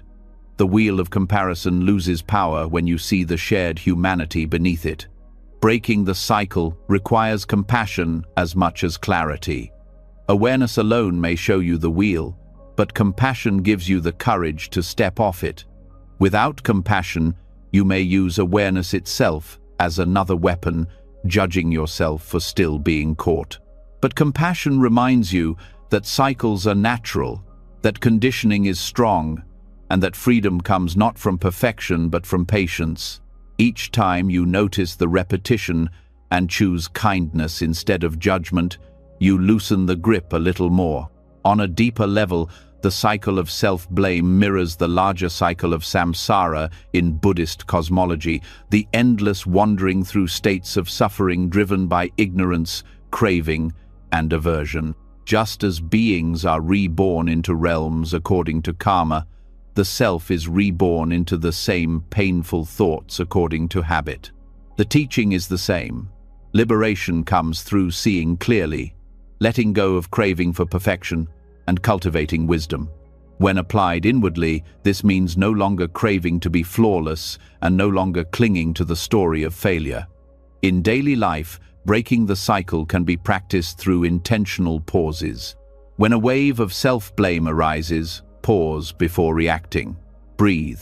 Ask, is this thought useful? Does it guide me toward healing? Or is it the wheel spinning again? By questioning, you interrupt automatic repetition. Over time, the mind learns new habits not of condemnation but of presence. The cycle weakens because you stop feeding it with unquestioned belief. Relationships often reflect this inner cycle. If you are caught in self-blame, you may project it outward, repeatedly apologizing for old mistakes, seeking reassurance, or expecting rejection. This can strain connections as others feel trapped in your cycle. By breaking free inwardly, you also free relationships. You stop dragging the past into every interaction and allow trust to grow fresh. Forgiveness becomes possible not only within yourself, but between yourself and others. Meditation can be a laboratory for observing samsara. Sit quietly and notice how the mind loops. The same thought arises again and again, sometimes disguised in different words. By staying present, you see the cycle as process rather than identity. You realize this is what the mind does, not who I am, This insight is liberating. It allows you to stop fighting the cycle with aggression and instead meet it with wisdom. Each observation loosens the wheel a little more. Another layer of this practice is cultivating opposite states. Self-blame thrives in harshness. Cultivate kindness. It thrives in rigidity. Cultivate flexibility. It thrives in hopelessness. Cultivate gratitude. Each wholesome state interrupts the pattern, planting seeds of new momentum. This is not denial of pain, but transformation of energy. The wheel of blame is replaced by the path of growth. Breaking the cycle also requires seeing its futility. Ask yourself, what has endless self-blame ever achieved? Has it repaired the past? Has it prevented future mistakes? Or has it only deepened suffering? By facing these questions honestly, you begin to see that the cycle is not noble or useful. Its only function is to keep you turning in place. This recognition creates motivation to step off, to choose forgiveness as a wiser response. Samsara as repetition of self-blame is not unique to you, it is a shared human experience. Everyone carries loops of regret, guilt, and criticism. This universality can bring comfort, dissolving the isolation that blame creates. When you see that others too struggle with the same cycles, compassion expands. You stop treating yourself as uniquely broken and start recognizing your place in the larger human story. Forgiveness arises from this shared understanding. The liberation from this cycle does not happen all at once. Like a wheel slowing gradually, it takes repeated pauses, repeated acts of compassion, repeated moments of clarity. But each time you step out of the cycle, even briefly, you taste freedom. Over time, the momentum shifts. The wheel turns less often, less strongly, until eventually it stops defining you. What once felt like eternal condemnation becomes recognized as habit, and habits can change. Living in this freedom means carrying lessons rather than chains. You acknowledge your mistakes, you honor their impact, but you do not circle endlessly around them. You take the wisdom and move forward. This is true forgiveness, not forgetting, not excusing, but refusing to remain trapped in repetition. Forgiveness is the act of stepping off the wheel and walking the path of freedom. And as you walk this path, you discover another balance that must be cultivated. To leave behind endless blame does not mean abandoning accountability. There is a way to hold responsibility with clarity while refusing to torture yourself.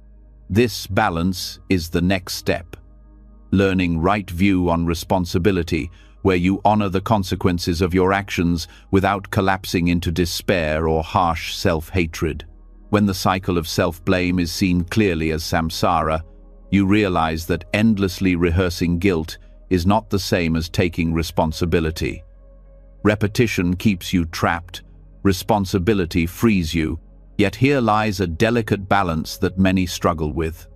To acknowledge harm without collapsing into despair, to accept accountability without fueling self-hatred requires right view. This is the wisdom that sees responsibility as a path to growth rather than as a lifelong sentence. With right view, you learn to carry your actions honestly while refusing the burden of torture. Right view begins with clarity. Responsibility does not mean exaggerating mistakes into eternal verdicts, nor does it mean minimizing them to avoid discomfort. It means seeing actions for what they are, causes that created effects. If you spoke harshly, it may have hurt someone. If you acted carelessly, it may have brought suffering. Responsibility acknowledges this without distortion. Self-torture, by contrast, distorts, turning a single act into proof of unworthiness or denying it altogether. Right view is honesty without extremes. When practiced deeply, responsibility becomes an act of compassion. To see clearly how your actions ripple into others' lives awakens empathy. You realize that words and deeds carry weight, and you begin to choose them with care. This awareness is not punishment but love, the love that refuses to cause unnecessary suffering. Responsibility is not a chain around your neck. It is a compass guiding you toward more skillful living. Self-torture thrives on identification. You say, "I am my mistake," and the story hardens. Responsibility, through right view, dissolves this illusion. It recognizes that while you caused harm, you are not fixed as the one who harms. You are a changing process, capable of learning and acting differently. Responsibility points to choice. Self-hatred denies it. Right view keeps you aligned with choice, reminding you that every moment is a chance to plant new seeds. On a practical level, this means shifting how you respond to guilt. When guilt arises, you can ask, "What does this show me about the impact of my actions? What can I do now to repair, to grow, to prevent this in the future?" These questions channel guilt into responsibility. Without right view, guilt spirals into self-condemnation. With right view, guilt becomes fuel for transformation. The difference lies in whether you see the feeling as proof of identity or as a call to action. Responsibility also involves repair. When harm has been caused, words or actions may help heal the wound. Apology, restitution, change of behavior, these are ways of honoring responsibility without self-torture. Self-hatred may paralyze you, making repair impossible. Responsibility empowers you, reminding you that healing is possible through action. The past cannot be erased, but the present can be shaped. Each step of repair loosens the weight of guilt, proving that you are not condemned, but capable of change. This practice is supported by mindfulness. With mindfulness, you can notice when responsibility tips into self-hatred. You can feel the shift, the tightening in the chest, the thought that says, "I am worthless," the hopelessness that follows. By noticing, you can pause and return to clarity. This is responsibility, not identity. This distinction is essential. Without it, you may confuse endless blame with moral integrity. With it, you see that true integrity lies in moving forward with wisdom. Right view also prevents avoidance. Some, fearing self-hatred, swing to the other extreme, denying responsibility altogether. They say, "It doesn't matter," or "That wasn't my fault." But avoidance robs you of growth. Right view cuts through both extremes, neither drowning in guilt nor fleeing from truth. It stands firmly in the middle, acknowledging reality while refusing despair. This middle way is the foundation of forgiveness. In relationships, right view transforms how accountability is held. When you take responsibility without self-torture, others feel your sincerity. They sense your willingness to see clearly, to admit harm, to act differently. This builds trust, because your accountability is not about dramatic guilt, but about genuine care. Self-hatred may appear sincere, but it often makes others uncomfortable, as it shifts the focus away from healing and onto your suffering.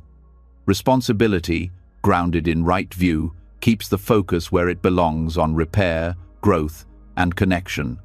This balance also shapes how you hold others accountable. If you confuse responsibility with self-torture in yourself, you may expect the same from others, believing they must suffer endlessly to prove sincerity. But with right view, you see that accountability does not require collapse. You can hold others responsible while still holding compassion, encouraging growth rather than demanding eternal shame.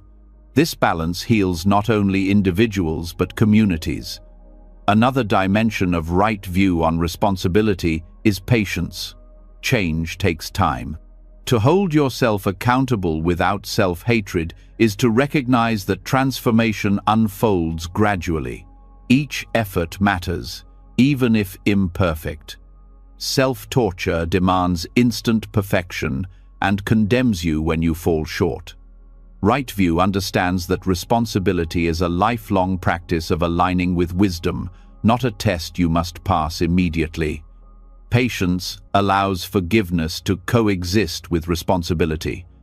Meditation supports this patience by showing you impermanence directly.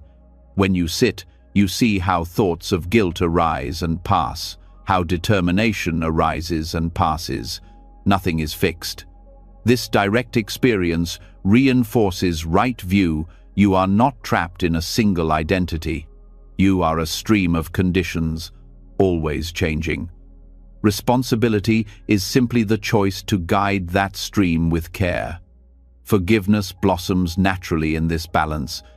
When you hold responsibility with clarity, you see that growth is possible. You no longer need to punish yourself endlessly, because punishment adds nothing. Forgiveness is not denial of harm, but recognition that you are more than harm. It is the choice to continue walking the path of awareness rather than circling the wheel of blame. Living this way creates resilience. Mistakes will still happen, but you meet them with clarity rather than collapse. You acknowledge, learn, and move forward. This resilience is freedom. It means you are no longer at the mercy of guilt's extremes. You carry responsibility as a guide, not as a weapon against yourself. Right view on responsibility also deepens compassion for others who struggle with guilt. You can remind them that accountability does not mean endless shame, that growth is possible even after harm. Your own practice becomes a model of this truth, offering hope where others might feel trapped. This ripple effect extends the healing beyond yourself. Ultimately, right view shows that responsibility and self-forgiveness are not opposites, they are partners. To hold yourself accountable with wisdom is the very path of forgiveness. You forgive not by denying your actions, but by refusing to turn accountability into torture. You see clearly, you act wisely, and you release the weight of judgment. In this way, the balance is maintained. Integrity without despair, honesty without hatred, growth without chains. And from this balance arises another opening. Responsibility carried with compassion allows you not only to forgive yourself, but also to receive forgiveness from others. Accepting the compassion of others without resistance becomes the next step, a mirror that reflects your own capacity to be free. When responsibility is held with right view, you discover a balance that frees you from the weight of self-hatred. Yet, even with clarity, many hearts remain reluctant to accept another layer of healing, the forgiveness that comes from outside. To allow others to forgive you can feel more difficult than forgiving yourself because it requires vulnerability. It means letting compassion reach you where shame once built walls. And yet, when received, this forgiveness becomes a gift. It reflects back your own worthiness, reminding you that liberation is not meant to be walked alone. The resistance to receiving forgiveness often comes from pride, disguised as guilt. You may think, I cannot accept their kindness because I don't deserve it. But this belief is another form of ego, a refusal to let life move through you. It keeps you isolated in your pain, holding tight to control. Letting others forgive you is an act of surrender, of trusting that compassion is greater than your self-judgment. In this surrender, something extraordinary happens. Their forgiveness becomes a mirror, showing you the possibility of your own self-forgiveness. To receive forgiveness is not weakness, it is courage. It means opening to the tenderness of another without defense, without hiding behind guilt or denial. This openness creates connection because forgiveness is relational. It cannot exist in isolation. When you allow another's compassion to reach you, you honor not only yourself, but also them. You give them the freedom to offer love, and in accepting it, you strengthen the bond between you. The process begins with trust. To let others forgive you, you must trust that their compassion is genuine, not pity or performance. This trust requires humility. You must step out of the role of judge and allow another's perspective to matter. Often, the one who forgives sees your humanity more clearly than you do. They see the sincerity of your regret, the effort of your growth. Their forgiveness is not blind, it is based on recognition. Trusting their vision allows you to soften the harshness of your own. There is also a hidden generosity in receiving forgiveness. When you accept another's compassion, you allow them the gift of giving. To forgive is healing for both sides. Refusing their forgiveness can block this mutual healing, leaving both burdened. Accepting it allows the energy of reconciliation to flow freely. It turns a wound into a bridge, a source of suffering into a source of connection. Mindfulness helps in this process. When forgiveness is offered, notice the mind's reflex to resist thoughts like, "I don't deserve this," or "they're just saying it." See these as passing stories, not truth. Then return to the present moment, the tone of their voice, the sincerity in their eyes, the weight lifting in the space between you. By staying present, you allow forgiveness to be received fully, without being filtered through old judgments. In relationships, this practice can be transformative. Many conflicts linger not because forgiveness is withheld, but because it is not received. One person offers compassion, the other resists, and the wound remains open. When forgiveness is received sincerely, healing deepens. Both sides are freed. The one who forgives no longer carries resentment, and the one forgiven no longer carries shame. The relationship can move forward, not by forgetting, but by integrating the past into a new chapter.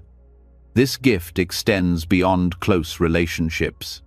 Sometimes forgiveness comes from unexpected places, a colleague, a community, even a stranger who chooses compassion over judgment. Accepting it broadens your sense of belonging. You see that kindness is not limited to those who know you deeply. It is part of the human capacity. Each act of received forgiveness affirms your place in this shared humanity. For those who struggle to forgive themselves, letting others forgive them can be the doorway. Often, self-forgiveness feels unreachable because the inner critic is too strong. But when another looks at you with compassion, it interrupts the cycle. You begin to wonder, if they can see me with kindness, perhaps I can too. Their forgiveness becomes a model, a reflection of what is possible. Over time, this external compassion teaches you to internalize the same attitude. This does not mean you should depend entirely on others for forgiveness. Self-forgiveness remains essential. But receiving forgiveness from others can accelerate the process, especially when your own heart feels closed. It reminds you that compassion is not something you must generate alone. It flows between beings. This flow is part of interdependence. You are healed not only in isolation but in connection. Accepting forgiveness also deepens accountability.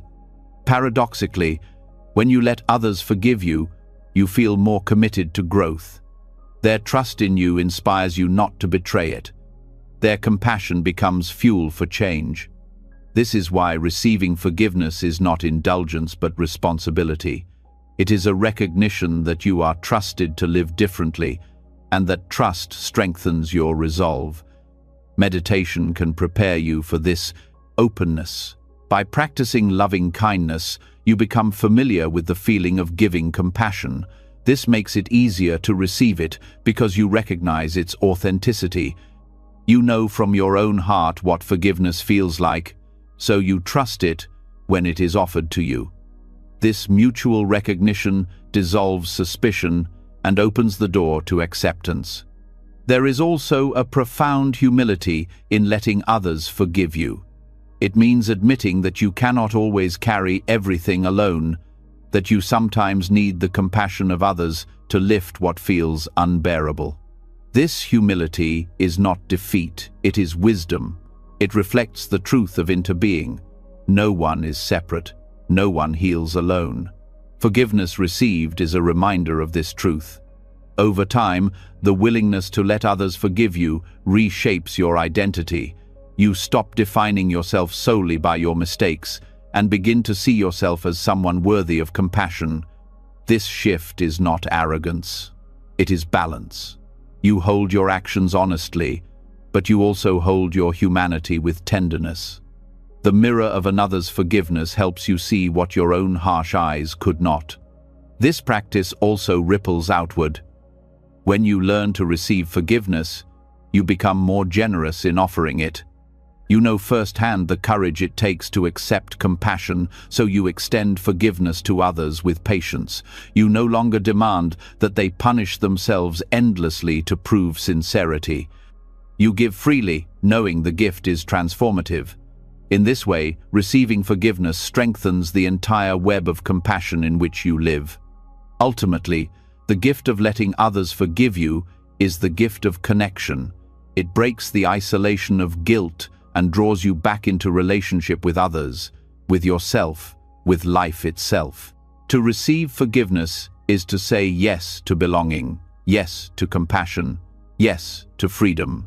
It affirms that no mistake defines you forever and that healing is possible in community as much as in solitude. When this truth is lived, forgiveness ceases to be a solitary act of willpower.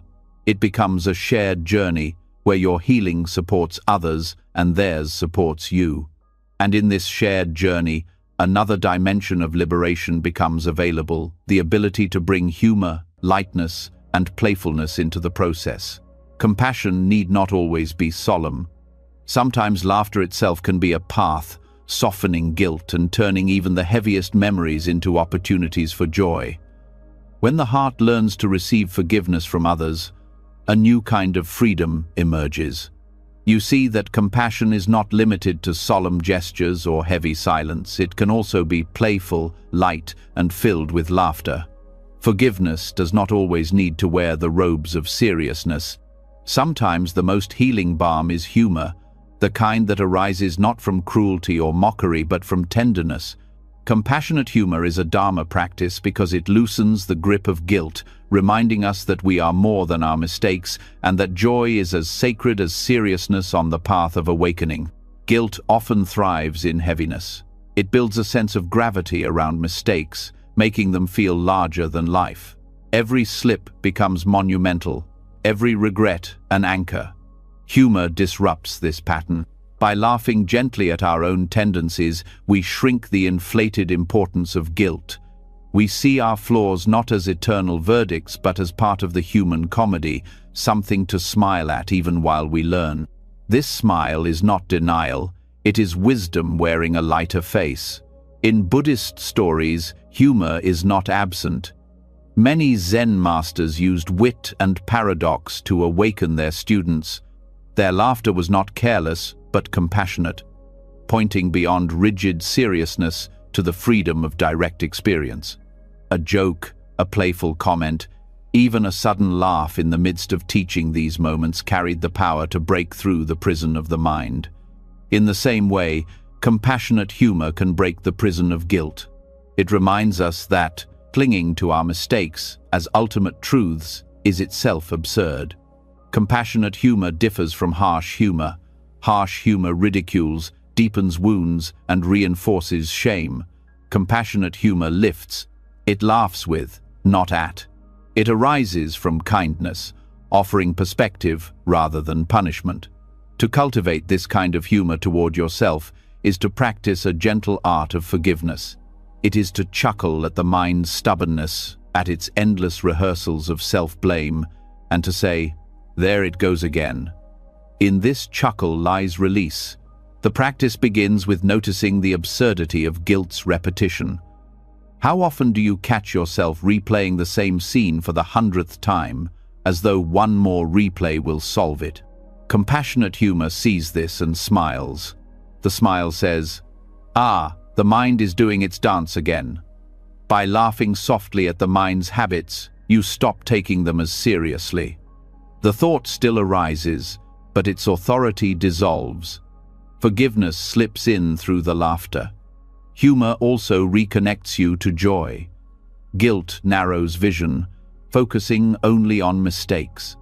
Humor broadens perspective, reminding you that life is larger than your errors. A small laugh can open a window in a dark room, letting in air and light. When you learn to laugh gently at yourself, You remember that mistakes are part of the human condition and that joy remains available even in the midst of imperfection. This balance, acknowledging pain while embracing joy, is the essence of compassion. Compassionate humor can also deepen relationships. When you can laugh at your own missteps, you invite others to relax around theirs. You create an atmosphere where mistakes are not met with judgment but with humanity. This does not trivialize harm, it makes repair easier. Shared laughter softens tension, dissolves defensiveness, and opens space for healing conversations. Forgiveness is more likely to flourish in an atmosphere of lightness than in one of relentless heaviness. On a practical level, you can cultivate this practice by paying attention to the stories you tell yourself. Notice when guilt inflates a small mistake into a catastrophe. Pause, smile, and remind yourself how exaggerated the mind can be. Humor is a form of perspective, a way of saying, this too will pass, and perhaps it's not as dramatic as it feels. This perspective interrupts the spiral of self-criticism and allows compassion to take root. Meditation can also include humor. When the mind wanders again and again, many practitioners scold themselves. But compassionate humor smiles. There you go again, wandering off. Instead of frustration, you meet distraction with lightness. This shift makes practice sustainable because the mind is met with kindness rather than force. The same applies to daily life. When you forget, falter, or stumble, humor allows you to meet yourself with patience. Compassionate humor also exposes the ego's seriousness. The ego loves to dramatize, to make itself the center of every story. Guilt often carries this drama. My mistake is unforgivable. My failure defines everything. Humor punctures the ego's inflation. By laughing gently at its theatrics, you remember that life is bigger than your self-centered narrative. Forgiveness arises when you stop believing the drama and start smiling at it. This practice does not mean making light of real harm. If you caused pain, responsibility still matters. Compassionate humor is not avoidance. It is the ability to hold both responsibility and lightness together. You acknowledge the impact honestly, but you also refuse to collapse under the weight of guilt. You allow the possibility of growth and repair, carried on a current of kindness that sometimes takes the form of laughter. In relationships, sharing humor after conflict can be a form of reconciliation. When both sides are ready, a gentle laugh at the absurdity of human stubbornness can dissolve lingering tension. The humor says, we are both human, both imperfect, and both capable of moving forward. This laughter is not superficial, it is the sound of forgiveness settling into the heart. Compassionate humor also teaches resilience. Life will bring countless mistakes, and without humor, the weight can become unbearable. With humor, you learn to bounce back more quickly. You stumble, you smile, you rise again. Each laugh reminds you that failure is not the end. It is simply part of the dance. This resilience is itself a form of forgiveness, lived moment by moment. The practice also fosters humility. When you can laugh at yourself, you no longer cling to the illusion of being flawless. You embrace imperfection with grace. This humility opens the heart, making it easier to forgive both yourself and others. Humor dissolves the walls of pride, creating space for compassion to flow freely. Over time, compassionate humor reshapes identity. Instead of being the one who failed, you become the one who learns, who falls and rises, who laughs at the dance of life. This identity is lighter, freer, more forgiving. It does not deny mistakes, but refuses to be crushed by them. Humor becomes a companion on the path, walking alongside wisdom and compassion. The liberation found here is subtle but profound. You realize that forgiveness does not always need to be solemn. Sometimes the path to freedom is marked by smiles and laughter, by moments of lightness that break through the weight of guilt. Compassionate humor is not a distraction from practice, it is practice itself, a Dharma gate that leads to release. And when this gate is opened, another truth becomes visible. Just as humor loosens guilt, reflecting on mortality can loosen the grip of shame. To see how brief life truly is reveals how little sense it makes to cling to endless self-condemnation.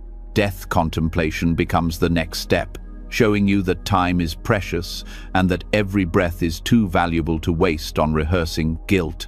You've walked through the path step by step, seeing how the tyranny of perfection dissolves, how karma is momentum, not punishment, how shame and shamelessness can be balanced by the middle way, how emptiness unravels the illusion of permanent mistakes, and how regret, once feared, can become a compass. You've learned to meet failures as teachers, to release identity stories, to turn the compassion of the Bodhisattva inward, and to recognize guilt as impermanent. Breath became a radical reset, silence a form of self-forgiveness, and mindfulness a mirror that reflects without judgment. Even self-criticism was revealed as a hidden noble truth, pointing you back to freedom. You practiced metta for the self who erred, discovered emptiness dissolves even the idea of the unforgivable, embraced beginner's mind, broke the cycle of samsara as self-blame, and learned responsibility without torture. You opened to the gift of others' forgiveness, softened guilt with compassionate humor, and saw how death contemplation and impermanence make forgiveness urgent, not optional. This is the heart of Buddhist wisdom. You are not your past, you are not your worst moment, and you are never beyond renewal. Forgiveness is not erasing, it is freeing. It is the gentle act of laying down the weight you've carried and stepping forward with clarity, compassion, and courage. Now, I'd love to hear from you. Which part of this journey spoke to you most? Was it the breath, the silence, the humor, or the release of perfection? Share your thoughts in the comments. I read every one, and your reflections may be the light someone else needs. If you found value here and want to keep growing together, don't forget to subscribe and turn on the bell, so you never miss the next lesson in wisdom and freedom. Your journey continues, and I'd be honored to walk it with you.